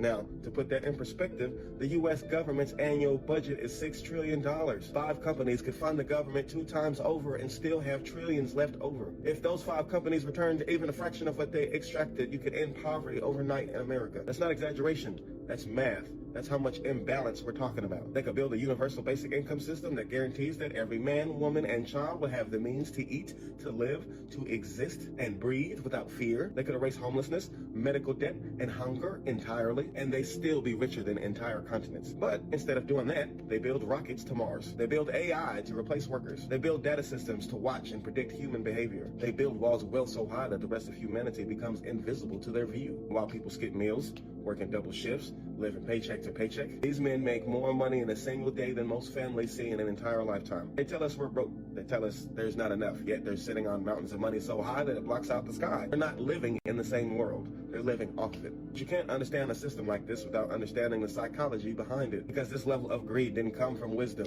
It came from fear. A fear passed down through generations. Fear that started long before skyscrapers and stock markets. Long ago, the ancestors of today's elite lived in scarcity, in the cold, in isolation, fighting against nature instead of flowing with it. And because they never healed that fear, they passed it on. It evolved through time. Fear became greed, greed became control, and that control became capitalism. They built an entire world around their wound, a world where the few rule the many through illusion. They don't hoard wealth because they need it, they hoard wealth because it makes them feel safe. They inherited emptiness, and instead of healing it, they built a civilization around it. And that's how the rich enslaved humanity, by spreading their fear to everyone else. And instead of facing that fear, they learned to weaponize it. They built institutions to manage it. Governments, religions, economies. They gave fear structure. They gave it power. They taught the world to live inside their trauma. Now their fear is our economy. Their greed is our culture. Their illusion is our reality. You can see it everywhere. Jobs don't feel like opportunities anymore. They feel like cages. Schools don't feel like places of discovery. They feel like training camps for obedience. Even hospitals, the one place that should feel sacred, feels like a business first and a healing center second. Every system has the same design. Control the body, drain the mind, harvest the energy. It's spiritual imprisonment disguised as normal life. And that control doesn't stop at the institutions. It reaches our minds. They built the perfect machine for slavery and called it society. Capitalism keeps the machine running. It convinces you that your worth equals your productivity, that your value is in what you can produce for somebody richer than you. It drains your energy, turns your time into profit, and sells back your own labor as survival. Consumerism keeps you distracted, makes you chase comfort instead of consciousness. It replaces purpose with possession. They study your desires, shape them, and sell them back to you in shiny, tiny little packages. And then you call it choice. Hyper-individualism keeps you isolated. It teaches you to compete instead of connect, to focus on the me instead of the we, to see community as a weakness instead of a strength. That's how they break the collective, by making everyone believe that they don't need each other. Narcissism keeps you blind, feeds your ego until it becomes a cage. It makes you crave validation instead of truth, attention instead of purpose. It's the final layer of control, when the prisoner polices themselves because they mistake the mirror for the world. And fear is the glue that holds it all together. They teach you to fear the collapse of their systems as if life itself will end without them. They make you believe that you can't survive without their banks, their corporations, their systems of control. They've convinced humanity that without their leadership there is no order, when in truth, it's their order that breeds chaos. They made us forget that the earth provided before the empire, that life thrived long before their governments, their money, or machines, that humans knew how to love, how to live, how to eat, how to build without permission from the powerful. And that's the ultimate trick, to convince the world that slavery is safety, that control is civilization, that dependency is progress. And that's how the system sustains itself. Through capitalism that drains, through consumerism that distracts, through individualism that divides, through narcissism that disconnects, and through fear, the quiet force that convinces us that we can't live without the people who profit from our suffering. This is more than just an economic system. This is a psychological one. It doesn't just control money, it controls minds, shapes how people think, what they believe, what they think is possible. And while people are struggling to breathe, they tell us to blame each other. They say the problem is immigrants. or welfare or crime. They say it's everyone's fault but theirs. But poverty isn't the problem.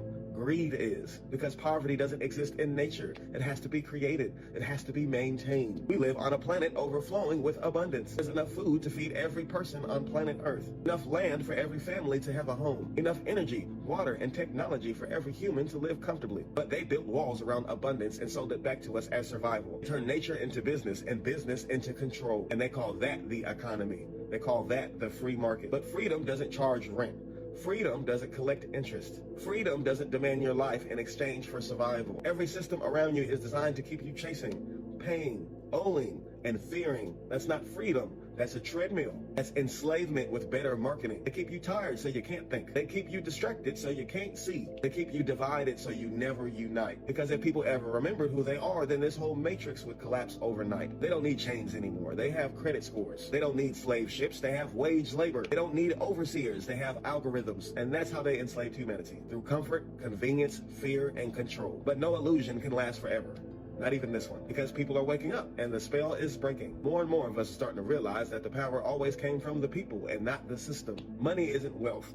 Awareness is. Competition isn't survival. Connection is. This world was never meant to be a hierarchy. It was meant to be in harmony, and that's what terrifies them the most. They can't control a people who remember their power, a people who remember who they are. Because once you see the truth, you stop feeding the illusion, and once you stop feeding the illusion, then it dies. Balance won't come from the top. It'll come from the ground, from the people. It comes when we remember that our collective power is greater than their wealth. When we build instead of compete. When we share instead of hoard. When we care instead of fear. That's how we restore balance. They built their empire on greed, but we can restore harmony through unity. And if we did, if humanity truly remembered who we are, then life would look completely different. Imagine a world where food isn't a business, it's a birthright. Every community grows its own food and no child ever goes to bed hungry. Imagine neighborhoods powered by clean, shared energy, solar, wind, water, owned by the people who live there. No more electric bills that drain your paycheck just to keep the lights on. Imagine cities without homelessness because empty buildings became homes instead of investments. No more people sleeping on the concrete while these luxury towers are sitting half empty in the sky. Imagine hospitals that heal because health is sacred, not sold. Where medicine is a gift of knowledge, not a privilege of wealth. Imagine schools that teach children how to think and not obey. Where creativity, critical thought, and emotional intelligence are the foundation, not memorization and submission. Imagine an economy where money doesn't rule, where people trade skill, care, and creativity directly, where time is honored, rest is respected, and nobody is punished for being human. That's what life could be like if we weren't enslaved by the rich. If fear didn't govern our choices. If we remember that the earth itself is real wealth, and the people are the real power. We could build systems rooted in balance and not greed. In love, not fear. In truth, not illusion. Because the moment that we remember each other, this matrix falls apart. And in that moment, humanity can begin again. Thanks for watching, y'all. One love. Peace. Some vague claims. So if you ever hear the words, and I want you to burn these words into your head. I've never told anyone in my life how to expose a psyop. But if you do all of these at once, you will never be manipulated. This one question. With that stuff going on, I need to ask, is this going to expand government control or justify new laws? That one question. Will what I'm saying expand government control or justify new laws? Okay. Analyze coverage patterns. So psyops all the time dominate the news cycle and they drown out other stories. Real news coexists with other reports. Let me say that again. Real news coexists with other reports about stuff that's going on. If one topic is everywhere, while major global events get completely ignored, you're in the middle of a psyop. Next is look for follow-ups. This is it. Real news evolves with new updates. Real news evolves with new updates. Psyops fade once they've served their purpose. I'll say that one more time if you're taking notes. Psyops will fade away when they have served their purpose. So as an example, if you see some inflated sensational story that just vanishes after a week with no follow-up, that is called a distraction. It's called a distraction. So finally is trust your gut. Does it feel scripted? Sometimes things feel just off, and I want you to trust your instincts. Back them up with research if you want to. So what can you do? Like, what the hell can you do about all this? The most important thing that I could give you, and I had no idea that I was going to really be talking about any of this, but the most important thing is cultivate critical thinking skills. Learn to spot the propaganda. Go back through what I just talked about, the recording. Chris is going to make this recording available to everyone. I don't know how or where. We'll make it available to everybody here. I don't care if you're an NCII plus or whatever. Look for patterns in how the media or the government communicates about things, maybe UFOs. Do they spot, or do they? We are looking for everyone who wants to start a new year as a new person. I wasn't done On listening to January that. 1st, we start the 28-day AI challenge for beginners. You in? Oh, man. So are you saying the Smithsonian hides evidence of giants? I'm saying that the conspiracy theory is that the Smithsonian hides evidence of a lot of things. The Smithsonian, of which I'm a huge fan of. Like, if I go to DC, I spend 4 days there. I love in the Vatican, the museum part. But what we don't see is we don't see the kind of the dark underside of the Smithsonian. Like when it was formed. Like the Vatican. The Vatican. We can talk about that too. The Smithsonian, I think the first director might have been John Wesley Powell. I could be fact checked on that. Who was, he spent a lot of time with Native Americans. He respected them. He saw them as very intelligent and resourceful. So they were well represented in the Smithsonian, but then he appointed, I forget the gentleman's name, but he was like the chief ethnographer for the East Ohio or something like this, some crazy title. And he gets into a position of power, and it turns out that sees Native cultures as Native Americans as not as subhuman. He called them specimens. He would put like their body parts on display and stuff. Look at these Native American specimens. So there'd be all these discoveries of these amazing mounds, like the Serpent Mound in Ohio, and all this stuff all around the country. And the Smithsonian would say there must have been another advanced race here because Native Americans are just they're savages. They couldn't never build this. And that became kind of embedded in the Smithsonian for a long, long time, is this isolationist theory is what they called it, where before it was called diffusionism, where diffusionism was cultures from all around the world interacted. Then the new regime came in and said there's no way that Native Americans from the Mississippian culture could interact with the Mayas or the Incas. They were too savage to do that, which is ridiculous. That's like, saying that Carthage didn't have anything to do with Rome. Of course they did. And we've learned later that some of the biggest, most advanced cities in the world, of the ancient world, were here in America. Like the city of Cahokia was a Mississippian culture. It was bigger than London. It was bigger than Paris. It was like a big advanced civilization that just got kind of covered over. And so the Smithsonian just sort of had this worldview that they're just locked into it. And I think we see a lot of that with pseudoscience, pseudo-archaeology. If it doesn't fit the mainstream narrative, then you're marginalized, you're censored. Again, Graham Hancock, when Ancient Oh no! Apocalypse came out, it was called the most dangerous series on Netflix, because it was white supremacy and all this crazy stuff. White supremacy? Because if it's an advanced civilization that was here before us, the implication is that it was white. When he never says anything like that. He's married to a woman of color. So it's infuriating. Because he took a lot of heat for that show. I love that show. Of course. And you don't have to believe all of it. And I don't subscribe to everything he does, but I'm fascinated by the topics. And we can get back to giants in a second. I'm just trying to set up that there are forces that want to keep certain things away from us. There's an initiative right now to have the Smithsonian catalog and make public everything they have there, which I don't think is going anywhere. The Smithsonian gets very strange carve-outs of laws. There was a law passed not too long ago which required all museums to return anything that was of value to Native American cultures back to the tribes, especially if it was funeral, anything that have to do like funeral, whatever it's called, death rights or whatever, to return all that stuff. So this law is passed. The museums have to do all that.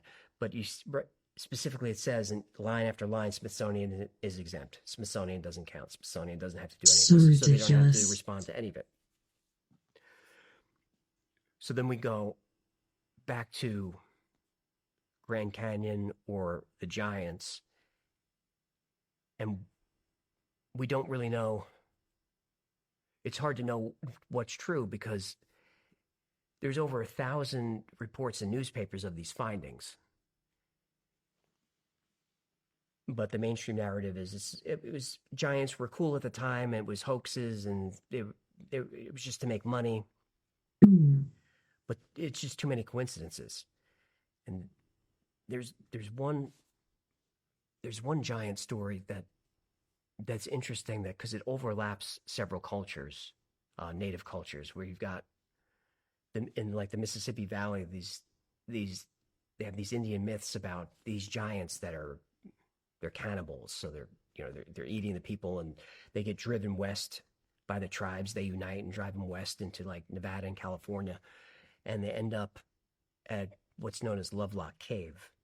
And the Lovelock Cave giants are famous giants. They're the red-haired giants.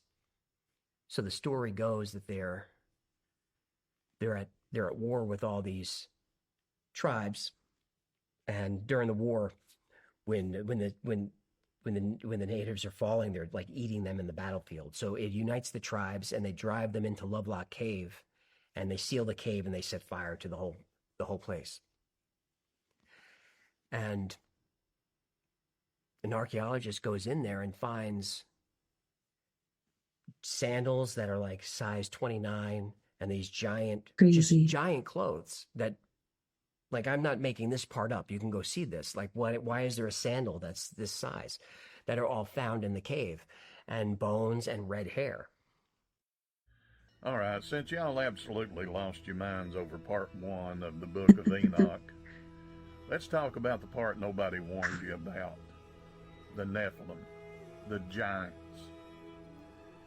So in the Book of Enoch, when the Watchers come down and start messing around where they didn't have any business, the result wasn't just chaos, it was offspring.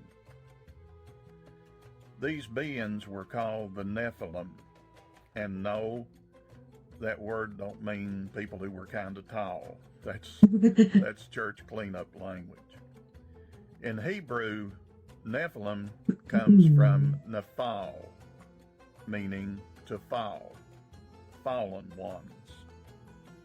Not metaphorically, literally.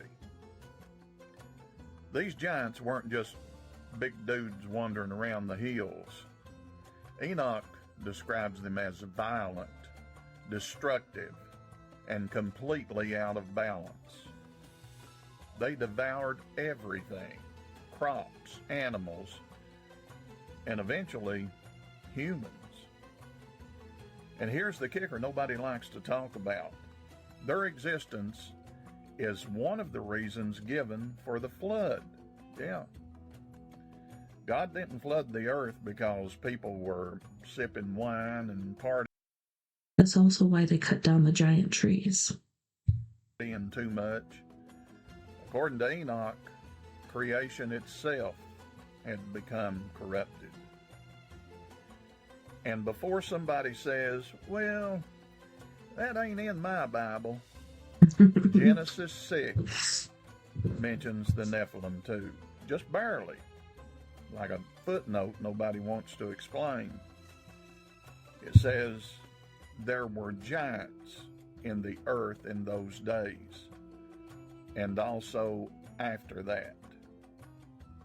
Now, after that, let that marinate there for a minute. Now here's the real question. If the Nephilim were wiped out in the flood, why does the Bible say, and also after that? Huh? That's part 3 if you want it. Drop me a comment over here. Ask questions. Or tell me I'm going to hell. I got my boots on.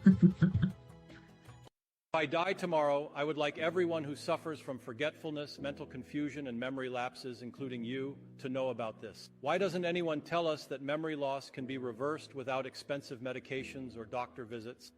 You know how we're taught? Pretty sure this is AI again. Fanatics who came out of nowhere, built a war machine from nothing, and tried to conquer the world? Yeah. Textbooks make it sound like Germany just bootstrapped itself into tanks and planes through sheer hatred. But what if I told you the real story isn't in Berlin?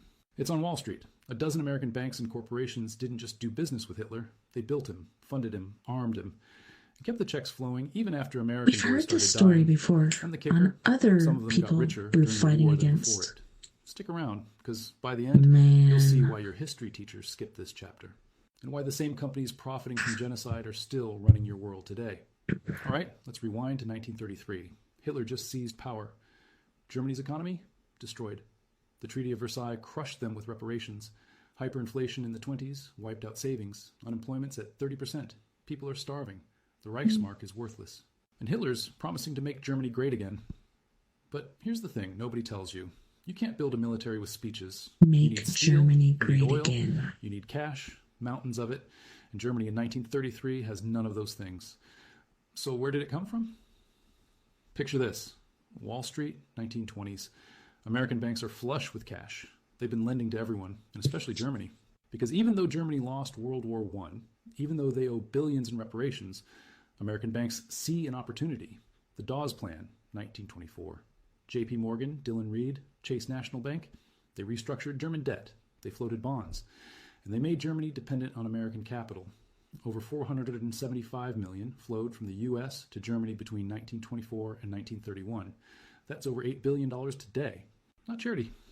Loans at interest, with strings attached. American bankers literally managed Germany's economy through the Dawes Committee. And when Hitler takes over, he inherits this entire system. And American banks don't pull out, they double down. Here's the mind blower. Standard Oil, owned by the Rockefellers, made a deal with IG Farben, the German chemical giant that later made Zyklon B for the gas chambers. Joint ventures, technology sharing, and the big one, synthetic fuel. Germany has no oil. Zero. They're landlocked. No colonies. No access to Middle Eastern fields. So how did the Luftwaffe fly? How did Panzer tanks roll across Europe? Standard Oil gave them the technology to make synthetic fuel from coal. The hydrogenation process. And without that, Germany's military runs out of gas in 6 months. Standard Oil knew exactly what they were doing. They had reps in Germany. They got reports. And they kept the partnership running even after 1939. Even after Poland. Even after war was declared. Let that sink in. The company that became Exxon gave Hitler the technology to fuel his war machine. IBM, yeah, the computer company. They didn't just sell punch card machines to Germany, they customized them for tracking Jews. Every concentration camp had IBM machines processing data. Prisoner numbers, transport schedules, death counts, work assignments, who lives, who dies. All processed on IBM equipment. IBM's German subsidiary, Dehomag, maintained the machines throughout the war, sent technicians, provided updates. An IBM headquarters in New York. They collected royalties. Every punch card sold, every machine leased, IBM got paid. An American company profited from organizing genocide. They didn't pull triggers. They just made mass murder efficient, industrial, trackable. And after the war, no prosecution, no consequences. They're still one of the biggest tech companies on earth. Ford Motor Company. Henry Ford was a raging anti-Semite. Published a newspaper called the Dearborn Independent that blamed Jews for everything. Communism, banking, war. He literally published the Protocols of the Elders of Zion, a fake conspiracy text. Hitler loved him, kept Ford's portrait on his desk, called him an inspiration. And Ford's German factories, Ford Werke, they didn't stop production when war broke out. They ramped up, building trucks for the Wehrmacht, engines for German military vehicles, using slave labor from concentration camps. Oh, it's rabbit hole. This rabbit hole time, oh my gosh, I don't know about you guys, but that last one, I don't know, really made my stomach turn. That is so disgusting. But a lot of us know that things aren't exactly what they seem. That's why a lot of people have blinders on and they don't want to see what's actually going on. You can love your country, don't trust your government. On that note, we're going to go to our second music break, and on this break, we have, once again, Mr. Hosni Bronx from Jamaica, as well as the Bronx of New York, with Free Child and Strong Life. Then we have King Cinnamon with Rosie. Don't go anywhere. We'll be right back after this music break.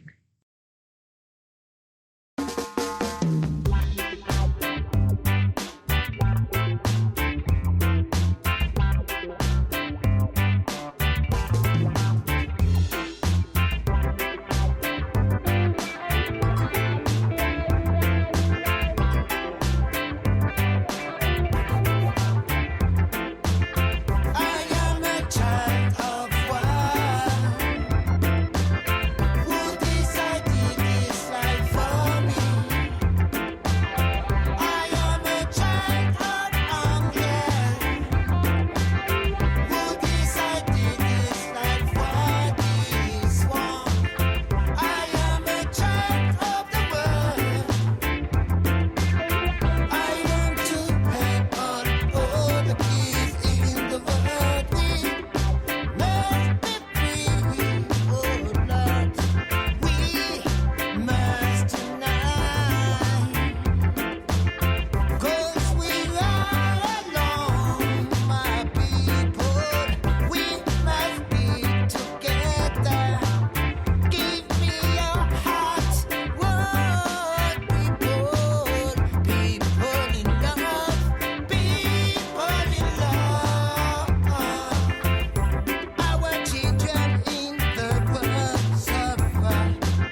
Funky on the beat.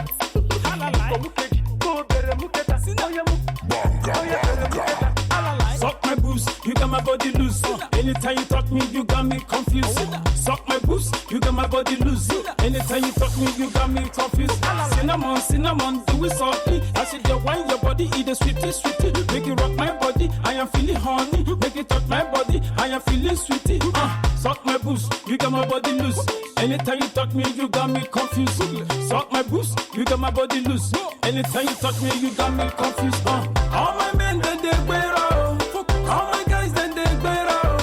Imarama, Imarama, Rosie. Imarama, Imarama, Rosie. All my men, they wear out. All my guys, they wear out. Imarama, Imarama, Rosie. Imarama, Imarama, Rosie. Mukomukeji, go bere muketa. Oya mukomukeji, oya bere muketa. Daddy mu eko, omo ni kwa mukeji. Daddy bere muketa, omo ni fumi lẹ́yìn. Daddy fisi, omo ni ejo. Daddy saucy, omo ni ejo. Daddy kosi, omo ni ejo. Daddy kahin kosi, omo ni ejo. Daddy and his baby, them there for corner. Daddy begin the touch and the girl the holla. Nine daddy begin the open the shirt collar. Nine something comma. Daddy begin the sucker. Daddy mu eko, omo ni kwa mukeji. Daddy bere muketa, omo ni fumi lẹ́yìn. Daddy fisi, omo ni ejo. Daddy saucy, omo ni ejo. All my men they wear out. All my guys they wear out. Imarama, Rosie. Imarama, Rosie. All my men they wear out. All my guys they wear out. Imarama, Rosie. Imarama, Rosie. Suck my boost, you got my body loose. Anytime you talk me, you got me confused. Suck my boost, you got my body loose. Anytime you talk me, you got me confused. Cinnamon, do it softly. I said you wine your body, eat the sweetie. Shake it rock my body, I am feeling horny. Shake it up my body, I am feeling sweetie. Suck my boost, you got my body loose. Anytime you talk me, you got me confused. Suck my boost, you got my body loose.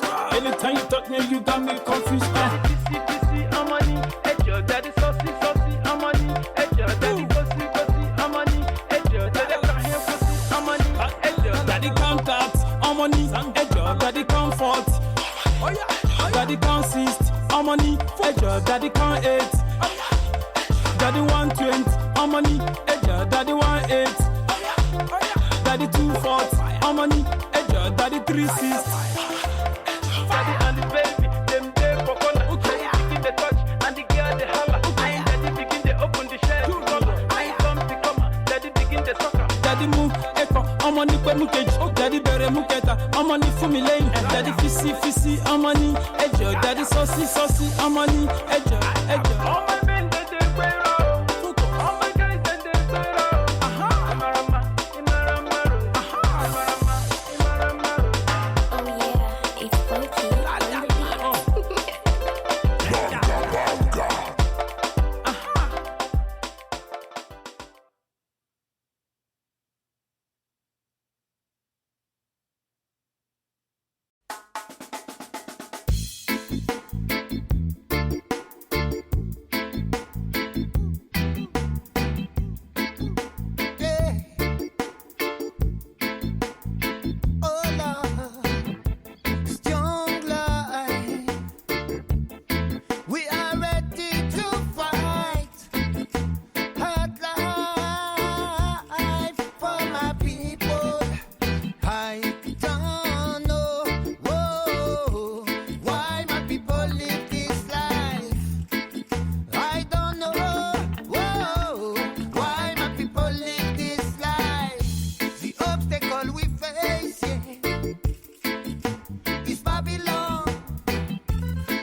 Babylon make you suffer.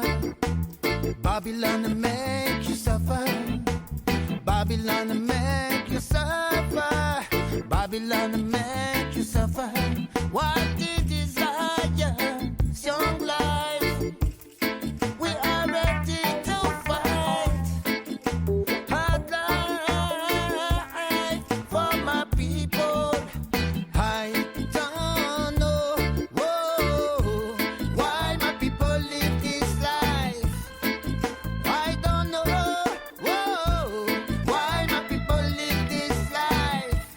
I don't know how to fight. 'Cause my people suffer. Whoa, whoa, whoa. What do you want, Babylon? I don't understand why this world is so strange, strange with my people. I don't know how to fight, but if we are together, it will work. It will work. Whoa, whoa. Babylon no have no heart. Babylon no have no heart. Babylon no have no heart.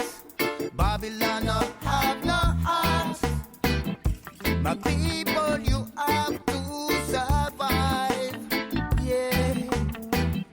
You must rebuild you and make your own way. You must not give up. The beginning of the revolt will start. We need to follow our true destiny. Whoa, whoa, whoa. Yeah, yeah, yeah, yeah. I don't know why my people live this life. I don't know why my people live this life. The obstacle we face, yeah, is Babylon. The world is a good place, yeah, for our freedom. You take everything, you don't bring anything, yeah, yeah. Young life, all anti-dread. We must believe in a magical, powerful force that unite us, not just these people stay speechless again. We don't want to talk, no, it's time to fight, yeah. We start talking. Babylon make you suffer. Babylon make you suffer. Babylon make you suffer. Babylon make you suffer. Babylon make you suffer. What the desire, young life. We are ready to fight.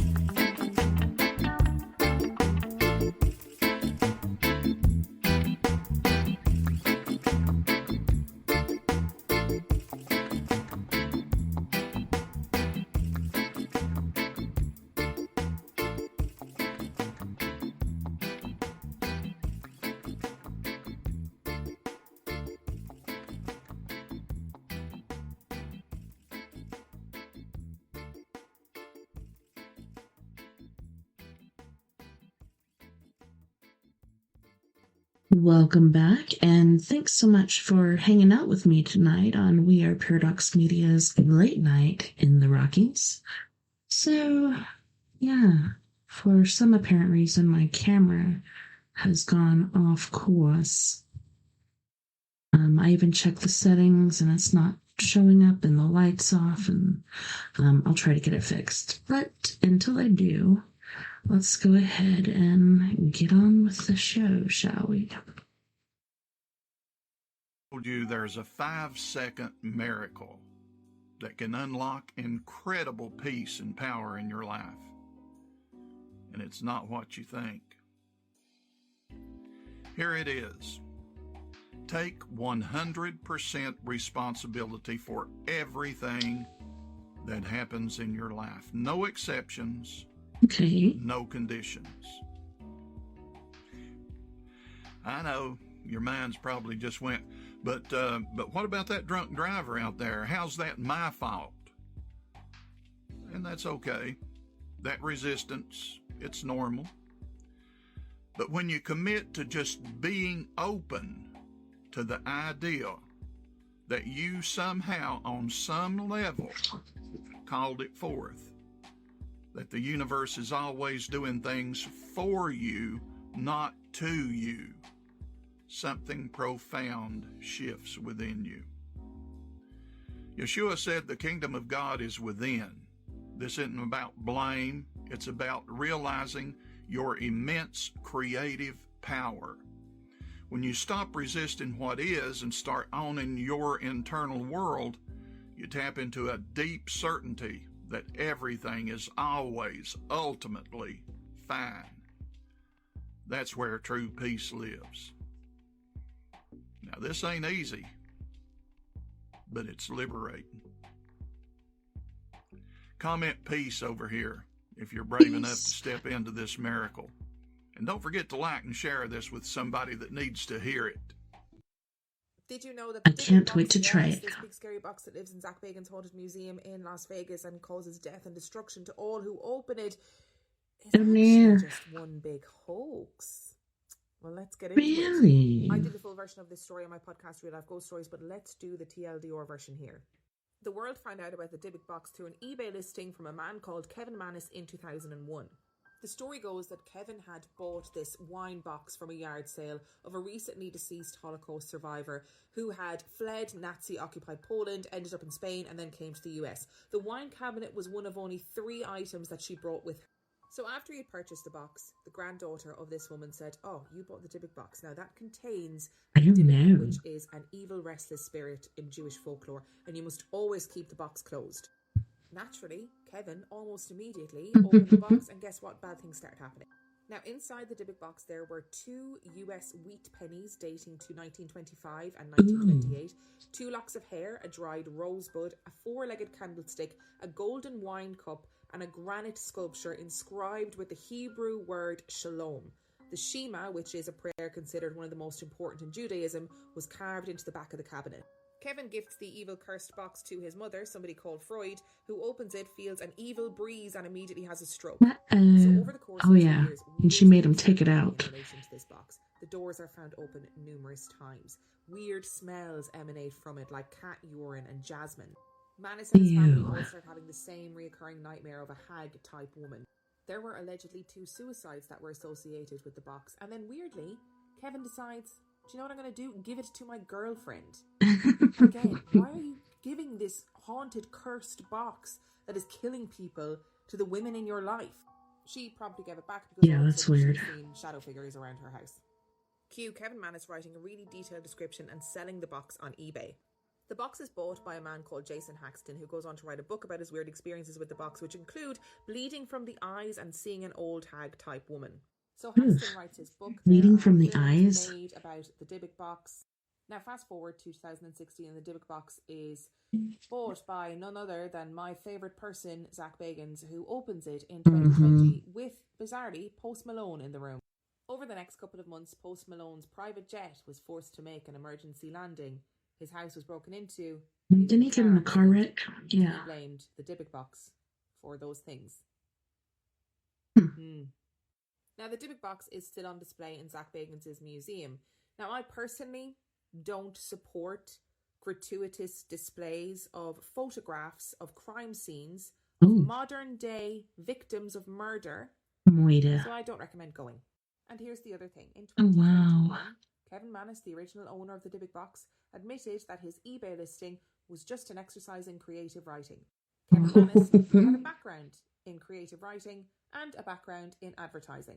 He had completely made up the story and he wondered if it might take off and turn into a modern day. Yeah, urban legend, but that becomes a thought form, and a thought form becomes an entity. A urban legend, and guess what? It did, because the Dybbuk box is a staple in the paranormal zeitgeist.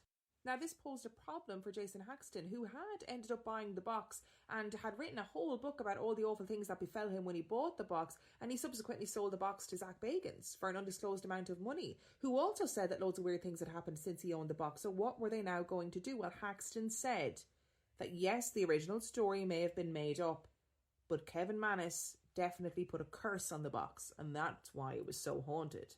Kevin Mannis was so assured in the knowledge that he had created the Dybbuk box that he posted on his Facebook page saying that if anyone can find mention of a Dybbuk box anywhere prior to his 2001 eBay listing, he would give them $100,000 and also tattoo their name on his forehead. That might be hyperbolic though. And as far as I know, there's no mention of Dybbuk boxes in Jewish folklore. Now, a Dybbuk is a real thing in Jewish folklore, but Dybbuk boxes, not so much. There is a brilliant article written by Charlie Moss, and it was released in July 2021, that is entitled, "Finally, the truth behind the haunted Dybbuk box can be revealed." And it goes through the story in great detail, including the other people who owned the box, etc., etc.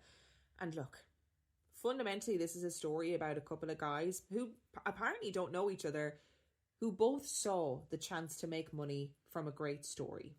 And what's really interesting about this is that it speaks to our human love of magic and... Okay, so it totally makes sense. I looked it up, and it's what I was expecting it to be, but in Jewish folklore, a malevolent wandering spirit that enters and possesses the body of a living person until exorcised. So perhaps they called it a Dybbuk box because it was carrying the spirit until it did possess someone, which it never did. It harmed, supposedly, the mother and whoever else opened it, and mostly being female, except for Post Malone. Ethereal otherworldliness, that even though we know categorically that the story behind this allegedly haunted box is completely fabricated, people still believe in its power. Now, as I've said, I've been to Zach Bagans' Haunted Museum. Don't ask, I was going through something. And I saw the Dybbuk box in person. Did I find it scary? No. No. Was it surrounded by great spooky theatre? Yeah. It had a whole spooky set to itself. So I get why people go to it and feel like, oh, that's giving me bad vibes. Do I think it's actually haunted? No. Do I think it's a great story? Yeah, it's fun. Anyway, if you want more of the story in detail, you can listen to that episode of my podcast, Real Life Ghost Stories. I tell ghost stories every week. Yeah, come and join me. This is how my friend Sam got stuck in the country of Chad in Africa for 12 years. Now, before we do that, in the comments, you can buy our Nothing Says Oklahoma Like Coyotes and Butt Plugs t-shirt that everybody's been asking for. You can also buy our original Nomads Animal Encounter shirts. Click that link in the comments there or in the bio. All right, so let's get right into this story about how this guy that I met named Sam was stuck in Chad in Africa for 12 years, okay? I used to work at a car dealership, and we used to have this customer that would come in all the time, and he would always get service work there. And I decided one day I was going to sit down and just talk to him, you know, see why he comes in all the time, because he came in a lot. Like, he was super meticulous about his vehicle. He was an older guy. He was probably like in his 60s or so. And I got to know him over the course of a couple of years. And one day, I don't know what compelled him to tell me his life story about how this happened to him, but he did. And I'm so glad he did. So essentially, Sam, which I don't know his traditional name, I believe he was from somewhere in Nigeria, was traveling with his family to a boat that was going to bring them to the United States. And this was in the 1980s. And on this boat, they were moving their whole life. Sam was a doctor over there. And he had a wife and a son, and they had a whole big house full of stuff that was all coming to the United States, his car, everything. So he had some of his doctor office stuff to kind of tie up. His wife and son left about 2 days before he did with all of their belongings. Now, you got to remember, this is 1980s, no cell phones yet, okay? No internet yet. They'd already gone to America and picked out the location they were going to and all this other stuff. While he was going to the place where the ship was, I don't remember what country he was going to, but he had to pass through Chad, which is a country on the continent of Africa. And when he had to pass through passport Chad, on the other one? back in the 1980s, it was extremely rough. I don't know how it is nowadays, but back then, I mean, it was considered a third world country. There was a lot of like guerrilla warfare going on there. There was a lot of infighting there. And anyhow, he stayed in the hotel room. He was going to get up the next morning and continue his journey down. And he woke up in the middle of the night to AKs being, put in his face.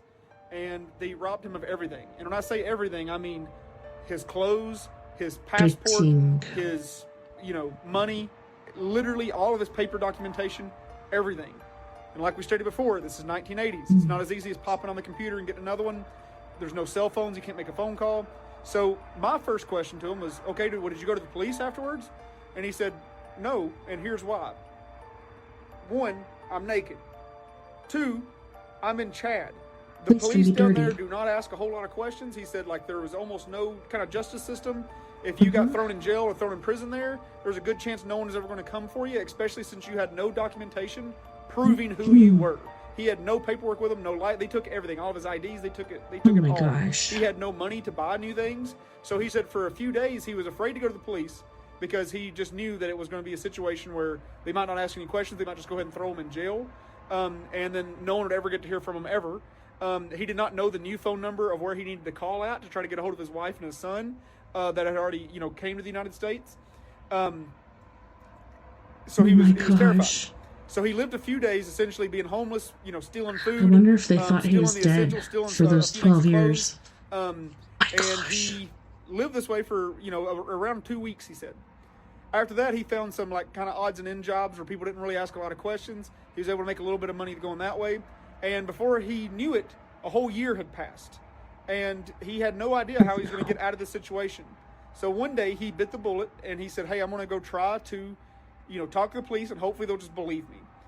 And when he went there, he said his biggest fear was realized. They immediately tried to throw him into a jail cell. And when one of the guards walked away, he just ran out the door and just never went back because they were going to hold him in a jail cell until they could get it figured out. And he was afraid that would be the rest of his life. Forever, So he did not want to go there at all. So he was on the run, essentially, for a few more years. He was trying to get back to his home country where he could talk to his family. But at this time, like I said, the roads were dangerous. There was a lot of fighting going on.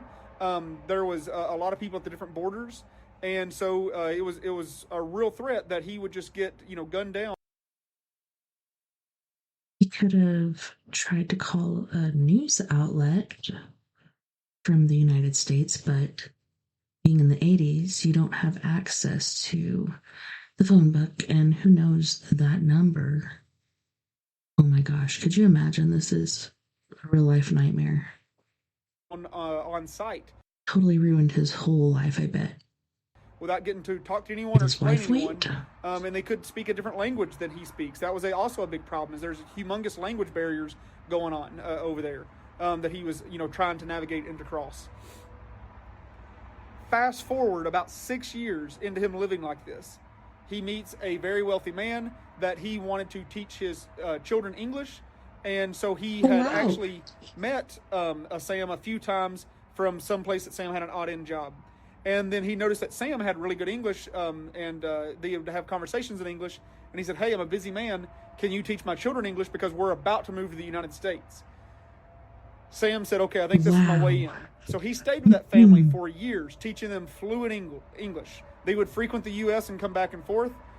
He was terrified to tell this man, hey, I had this happen to me, because he was afraid that guy would turn him over or turn him in. I had this happen to me. This is how I've had to live for the past, decade at this point. Can you please do me a favor? And the next time you go to the United States, he's solid. Can you figure out a way to take me with you? The wealthy guy said, yes, you're essentially a member of my family at this point. And they smuggled him into the United States on a cargo ship. Wow. At this point, this was late 1990s. Wow. He got over here. He could not track down his wife and his son. I mean, you got to think it's been 12 years at this point. He could not find his wife and son. He just picks up life like normal. His career as a doctor is gone. It's out the wind. I mean, he is so far obviously out of practice. And all the licensing and everything else, it's gone. It's out of the wind. He still has no documentation of who he is. He still has no passport to be there in the United States. He definitely doesn't have any kind of his immigration paperwork. Nothing. None of that. So now he's almost kind of in the same situation in the United States. He was able to eventually get it worked out. And fast forward modern times, Facebook comes out. He's able to find his wife and son on Facebook when he searched their names. Oh, wow. And, obviously, what's coming. She obviously had remarried. Their son had, he was an adult. He had kids of his own, so this guy had grandkids he didn't know about. He had other, his son had other siblings with the new relationship that the wife had. He was able to talk to them. They had a big family meeting and a big get-together. And unfortunately, they did look for him for a long time, but they didn't know where he went missing at. You're talking about a 1,000-mile journey that they didn't know, that crossed several countries, that they did not know where he went missing at, because they did try to call different authorities and police stations and all this. But like I said, you're dealing with multiple language barriers. You're dealing with somebody that can't identify themselves. There was tons of refugees over there. There's tons of people who couldn't identify themselves already. So it was just a nightmare, essentially. And after a long time, she gave up and just assumed that he had died or left the family, what have you. And I just thought that was one of the most incredible stories I've ever heard. And I don't know why it's not a movie. Like, I don't know, whoever needs to get in front of Sam and let him just tell you the full story with all the details. It would be one of the coolest movies, I think, imaginable out there. Don't forget to click the link in the comments or go to our bio on Facebook and get your Nothing Says Oklahoma Like Coyotes and Butt Plugs t-shirt. If you don't know what that's from, it was one of our all-time most favorite videos that people liked and commented and shared. Every time I meet people out in public that know me from our videos, they always bring that story up. I don't want to spoil it. If you haven't seen it, just search Coyote Butt Plug Oklahoma. I'm sure it's going to pop up. All right, so look, I've been sitting here doing some self-reflecting, pondering on the disturbance and the force within myself. And the conclusion I came to was so significant that I thought it would be worthy of sharing to y'all. I feel like somebody out there might find some value here in this lesson. And the lesson is, I realized the disturbance and the force within myself was because I'm reaching a crossroads here. It's the same crossroads that I talk about in my book. It's knowing your potential, understanding your potential, especially from a spiritual perspective, what you really are. But then living with the reality and the limitations of being a human. And lately, I've been feeling that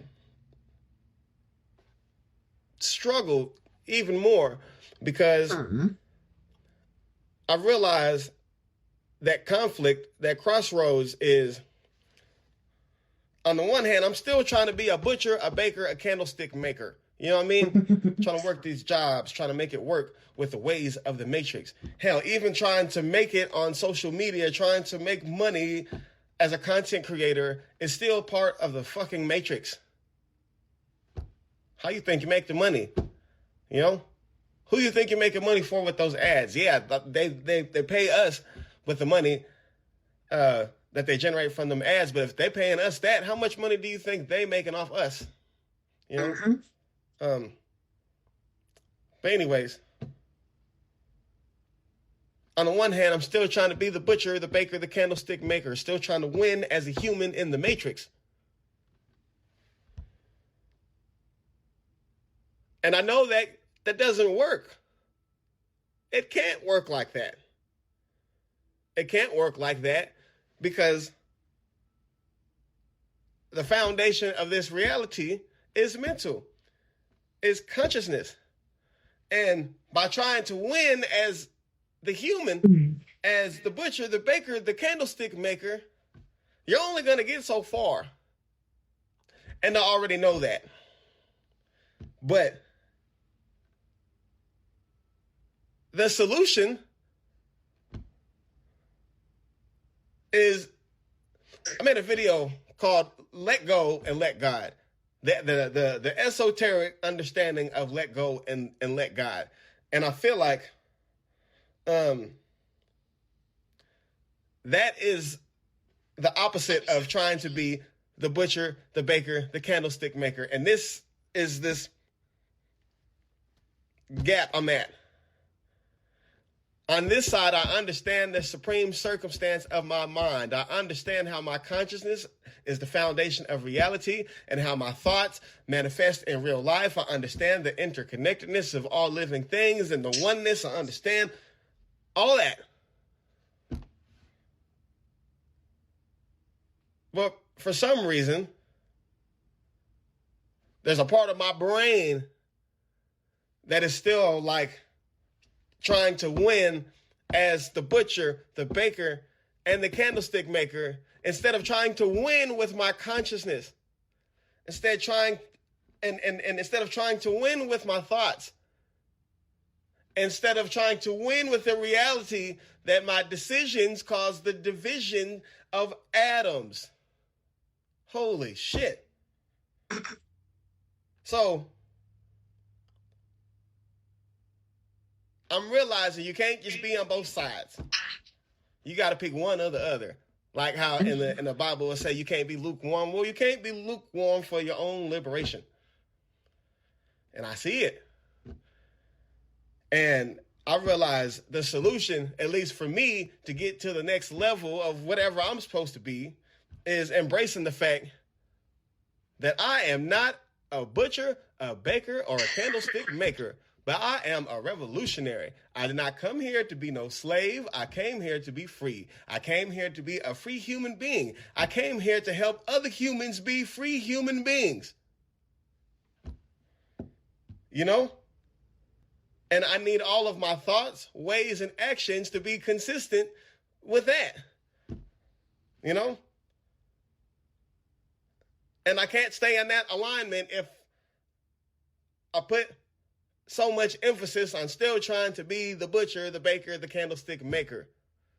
Still trying to make it as a human in the matrix. Oh no. Back. We lost him. We lost him, folks. So, that's it. The moral of the story is you have to pick a side. You have to make a decision. Do you want to win as a human in the matrix, as a butcher, a baker, a candlestick maker? Or do you want to liberate yourself? Do you want to control your reality with your consciousness? Do you want to grow and evolve to the next version of what you really are? Do you want to operate from the circumstance of what you really are? Because most people stop at the idea that you are the body, but you're not the body. You know? It's spirit. You're not the body. The body's it's just a suit. It's a vehicle. It's an avatar. So that's the moral of the story. You got to pick a side. You got to pick a side. And if you don't pick a side, everything's going to be confusion. Everything's going to be foggy. And this is going to be a whole lot of unnecessary conflict. And if you want peace, you're going to have to pick a side. Hopefully, you pick the side of liberation. Right. Peace. Peace, my brother. Hello, guys. Long time no see. I've taken a bit of a break, but we're back on it now, just before the new year. So it turns out 3i Atlas was nothing. And it was just, a blow over the whistle, I guess. But look, I mean, these things are going to happen. I think the most important thing to do is to talk about everything openly, and then have it critiqued as and when the information comes out. But so far, from amateur astronomers, there's nothing that stands out entirely that people are like, well, hang on a minute, what's going on here? Crisis averted, effectively, because I know some people were quite worried about that, but that's not going to be the case thus far. Now, there has been some discussions I'm sure you've heard about with James Fox talking about this new addition to his moment of contact, the Virginia case, where basically a doctor's come forward and has done a personal interview with James Fox, who spent no less than 4 minutes with an alien being on an autopsy table. It's a fascinating listen, and this guy has been effectively in hiding for a very long time, and is... Okay, so just because there wasn't a big to-do about the whole 3i Atlas thing here on Earth doesn't mean it was nothing. The way that it went past every planet in our solar system was so precise to be able to scan and check it out and everything. Just because it didn't stop here or whatever, doesn't mean it was nothing. The color changed like 4 or 5 different times, so many different things. The change in trajectory or I don't know. So many weird things about it. It wasn't nothing. Kind of on his last legs from what I saw from looking at the interview. I won't go into too much detail about that because I think it's important to do some plugs for other people that are working very hard and doing their due diligence in this industry, in this space. So please go and look at Moment of Contact on Amazon Prime with the additional extra points or extra bits in there that goes into the in-depth interview with the doctor that worked on this alien being for no less than 4 minutes before it was removed to a secure location, I think, by the Brazilian military, and then later on was collected by a US military unit that took the being and parts of the craft back to the United States, obviously to an undisclosed location. In parentheses, probably Wright Pat Air Force Base. But anyway, who knows? Who knows? Moving forwards, I want to cover this piece about USOs. There was an interview with Tim Burchett when he speaks to Ross Coulthard on News Nation, on Reality Check, who reveals why he believes non-human intelligence may be operating from deep underwater locations. So Burchett describes sonar detections of mass objects moving at hundreds of miles per hour underwater. Now, as we know, the fastest thing we have underwater, I think, is in excess of like 150 knots maybe, and I think that's some sort of special torpedo. I don't know if it's anything faster than that. I think 200 is pushing it. Let's just put it that way. You know, there have been reports of things going hundreds of miles an hour, like 500-600 knots underwater, which is basically, with the current technology we have, we don't have anything that can do that. Yeah, it's impossible. So, again, he repeated UFO ocean equals UFO transmedium activity. So, transmedium obviously is something that can move through the air, space, through Earth, if you like, or in the water and have no resistance whatsoever. It's a transmedium type, form of travel, I guess, in this case. Claims from Navy and pilot witnesses told to stay silent on this. So we know that there is a systemic issue with pilots reporting on UAP in general, and we know that they have been, basically warned with their career on the line to keep their mouth shut and not say anything else, which is why we don't have, PIREPs on this stuff. We don't have decent reporting on this stuff within the Navy. And listen, I'll attest to this from the commercial aviation side.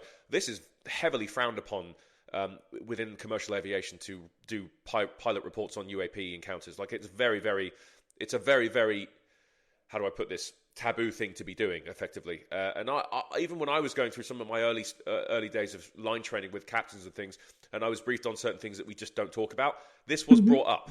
And it's not something that is openly discussed. That's now changing over the past, I'd say, 15 years, especially the last 5. But now it's probably a bit more openly accepted, given all of the congressional movements we've seen on Capitol Hill. Reports of electromagnetic interference affecting nuclear assets. We know this. We know this is very well documented. We know that these things seem to be attracted to it. There have even been some cases where there were reports of a Russian vessel that was dealing with a UAP right above their heads, and they almost, when they were surveyed by a third party, they didn't even seem to react to this thing as if they knew it was going to come, or if it was some sort of collaboration of some kind. So, yeah, there's that. Why the deep ocean may be the perfect hiding place. Again, it's one of the most unexplored things on the planet. It's so expensive. It's one of the places we haven't explored properly. Think about that. We've discovered more on the surface of the moon than we have the surface of our oceans. And what better place to hide, if you are a break-off civilization, than to hide in the Pacific Ocean? Now, I'm not suggesting it, is limited to the Pacific Ocean. The Atlantic's pretty damn big. It's the second largest ocean in the world. But the Pacific is massive. It's massive. It takes almost 12 hours to cross it from end to end, flying at 600 knots continuously in an airliner. So it's no joke. It's a big bloody ocean.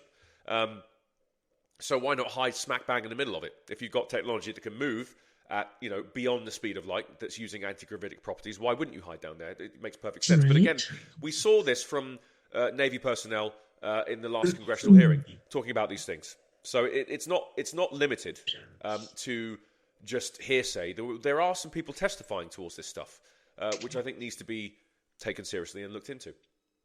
How Congress has been blocked from full disclosure. We know this.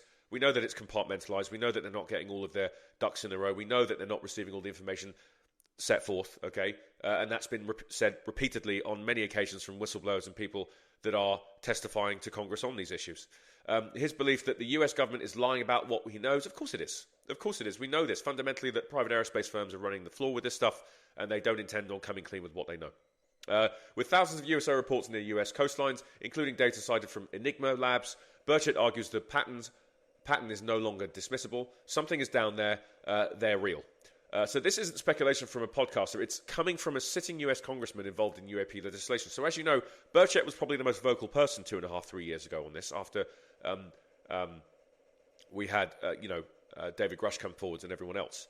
Right. So, and I think that at the moment, we need to understand, this is not going away, guys. And again, this is speeding up. There's more and more information coming out. There's more and more people that want to talk about this stuff. Why this matters. So USOs changed the entire UAP debate. This isn't just space anymore, okay? It's all over the place. Underwater tech at 200 miles per hour breaks known physics. Oceans equals surveillance plus concealment. Congressional oversight appears obstructed.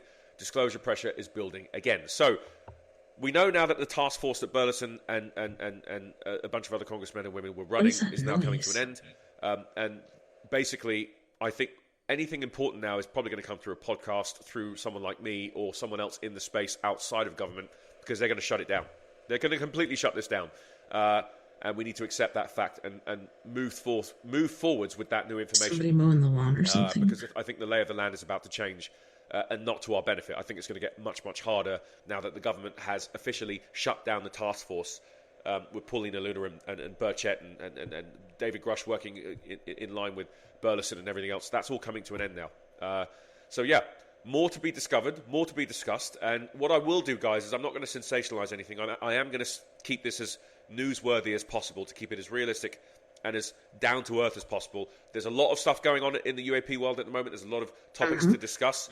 But again, with me, I like to cover the bases. I know some of this stuff isn't the most interesting, but it's important that we have the foundation set and the groundwork in place, okay, with the basic information, okay? And that's what I'm going to continue to do as a reliable source for you guys, to keep you up to date with all things UAP. You heard it first from DK.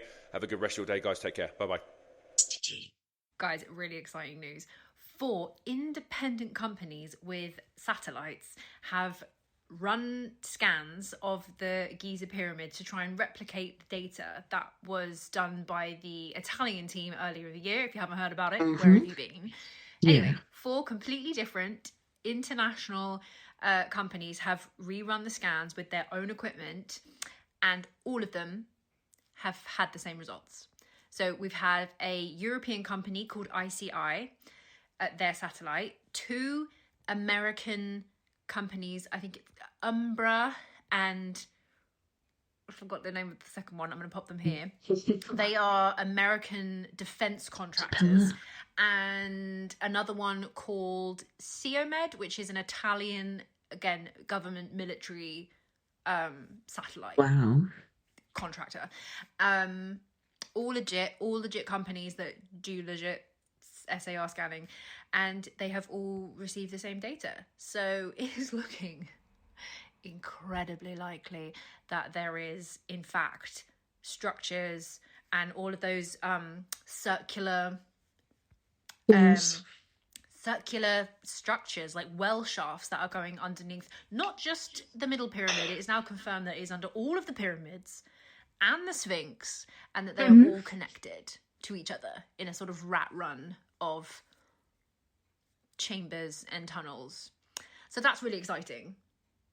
And it's I'm not going to lie, I'm pretty smug about it, because a lot of people threw a lot of hate when this theory was put out there before anyone even got a chance to verify it. So this is really exciting. Oh yeah, also to mention that the Osiris shaft, which obviously we can map because we've been down, I've been down there myself. They scanned the Osiris shaft, and the Osiris shaft, the first 3 layers as is, shows up exactly in the SAR topography results. But not just that, it shows that it does in fact go down multiple more levels, and then at the very, very bottom there is like a massive chamber that again goes along and connects to like the Sphinx and all of them. So that's an exciting update. But what does this mean? Well, I've been speaking to Trevor Grassi, who was my original contact, who told me about the whole satellite scan project way back like a year ago, and he says that they are there is a process of application going on right now to start digging at a particular site, not at the pyramids or at the Sphinx, because that's like heavily protected, but there is a site that's been selected a bit further back, I think where the old donkey rides used to be on the Giza Plateau. Anyway, they have applied for a digging visa to start to see if they can dig and find at least one access point or entry point into one of these underground tunnels. So, I mean, the likelihood of that application being approved is like kind of small, but that's the latest I know. That's all I know at the moment of what's going on. It's crazy. As you were. And awesome. The following footage is not AI.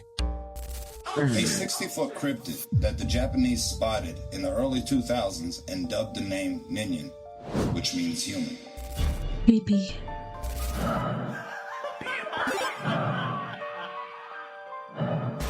Now, outside of this thing being 60 feet or larger, there was a treaty signed on Antarctica that there is nobody that's allowed to make claims on the territory, which Germany absolutely tried to during the Nazis during the Cold War. They tried to send an expedition out there called New Schwabenland.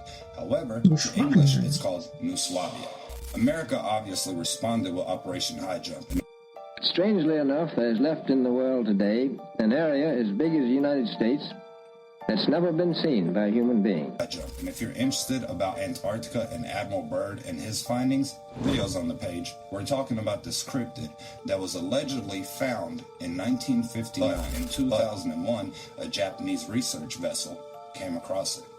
Now, in 2007, the United States accidentally came across this as well. This creature would only come out the water, take a look, and go back under.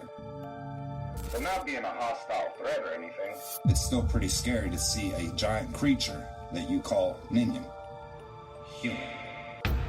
Now in 2017, fishermen caught something that highly resembles Ninyan. What? My name is Armin. I cover the paranormal. I love the paranormal. Absolutely fascinated by it. If you want me to do a deep dive about these cryptids and creatures, these apex predators that allegedly surround and live in Antarctica, get this video up to 500 likes, and I promise it's highly interesting. But there was a creature that's been found, and I did analyze it. Now this analysis came back with a 97.2% of being real. What? Is this a small Ninyan? You decide. My name is Armin. This is The Imperfect. If you like this type of content, consider dropping a follow. It'll mean the world to me. I'll bring you the next full video. I promise this one is pretty fascinating. Watch this. Oh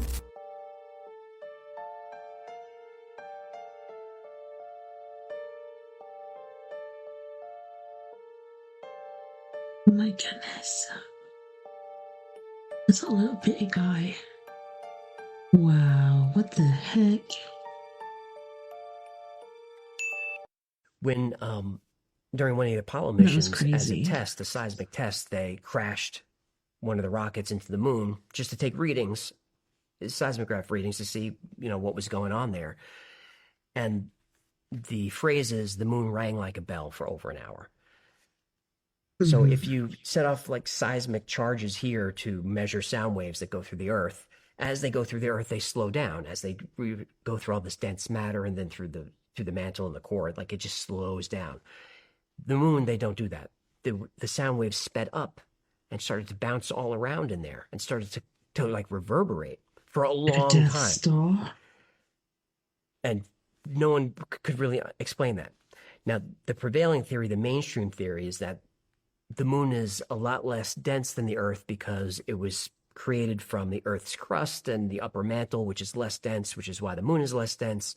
So the interior has maybe some hollow spaces, or it's just a less... I don't know. I mean, that is crazy.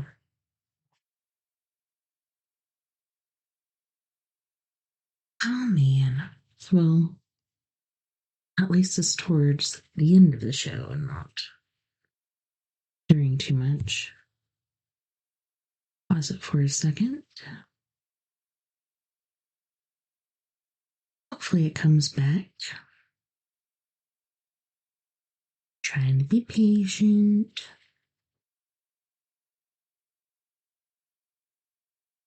Yeah, what have you guys been thinking about the Stephen King book, You Like It Darker? I think it's been pretty cool because you can go through different stories. This is an image of a UFO seen over Brazil on Christmas. People comment all the time to me, how come UFOs are only seen in the United States? Well, that was Brazil, and Brazil is not in the United States. When I saw this image of the UFO over Brazil, it reminded me of something. Look at that, Flight of the really close, Navigator. and I'll show you what I was thinking. This, from a few years ago, doesn't that UFO being followed by a plane look a lot like the one from Brazil? Because it sure does to me. Now, I'm not saying this UFO, unidentified flying object, is necessarily from outer space, that it's run by extraterrestrial aliens. Or this one. I'm not saying that either. I'm just saying these things look weird, and they look similar, and they're obviously not airplanes. But let me know what you think about this situation, Booshkies, and how these two cases of UFOs from different parts of the world look so similar. How do they look almost exactly alike? Let me know what you're thinking in the comment section. Shabadoo Booshkies, shabadoo. Story short, my friend asked him about Mark McCandlish and this alien reproduction vehicle, and Brad Sorensen went off on quite a diatribe, actually, very angry about Mark and how he said that I gave this man the keys to the kingdom, and he went out and told the whole fucking world. And I will never do that because my employers will fry me. He said they will fucking fry me if I speak out about this. But I am capable of building and designing an aircraft that can go 210 times the speed of light. Okay, so for those of you that cannot see and you're just listening, but you're listening, it says, would advanced alien craft or zero-point energy be too dangerous for humanity? And this is from the Galactic Mind Media. And it says, the national, even global security issue would definitely be a serious point. It would responsibly have to be implemented, and not every human should have access. Hashtag national security, hashtag government, hashtag UFO, hashtag William. All right, let's continue. Yeah, he reiterated that multiple times. What? Yeah, What year was this? I've sat on this for a couple of years. It's about 2 years ago that my friend found him. Yeah, I was instantaneous nuclear payload delivery. Yeah. I mean, you can imagine that's how the national security system would actually look at this. Not as an exploratory vessel, but let's be honest. What is this? It's a payload delivery system that's instantaneous. Let's be honest. That's what they would look at it as, right? Another reason to keep it secret, probably. Shit. But that was, I would love to get him on record. I don't know if you ever will, Brad. If you're listening to this, I would like to get you on record. But he said that. He said that he can design a craft that goes 210 times the speed of light. And this is the guy that gave Mark McCandlish the illustrations to create that ARV. So it's just weird. I mean, it's weird, dude. This is the real question. What would civilization be like had this stuff not been kept secret? Right. What if we had access to that kind of energy, whatever that thing is operating on? Could you imagine if you had access to that energy and you're watching all these idiots burn coal? I know. Like, what are you doing? What are you doing? But you can't say anything? Yeah. Because you have an instantaneous nuclear delivery system.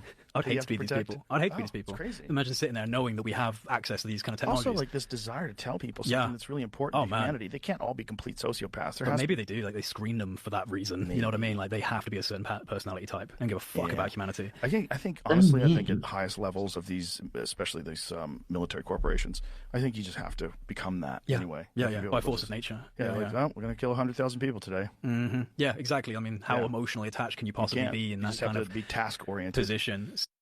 All right, so look, let's have an honest conversation. When we think of work, we imagine tasks, duties, and responsibilities. But in reality, the modern workplace has very little to do with the work itself. The actual product or service is secondary. The real function of most jobs of today is simple: to condition your submission. Every time you walk into that building, you are stepping into a ritual space. A space that was not designed to uplift your talents, but to slowly dismantle your dignity. Most people think that they're being paid for their skills, but in reality, the deeper truth is you're being paid for your obedience. You're being paid for your submission. That's the unspoken contract. Yes, your labor is useful, but your compliance is sacred. And in this dystopian atmosphere, you are expected to ritualize your own humiliation. The uniform, the scripted greetings, the forced enthusiasm.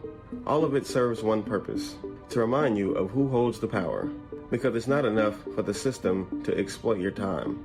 It wants your energy. It wants your smile. It wants your spirit of gratitude, even while it devours you.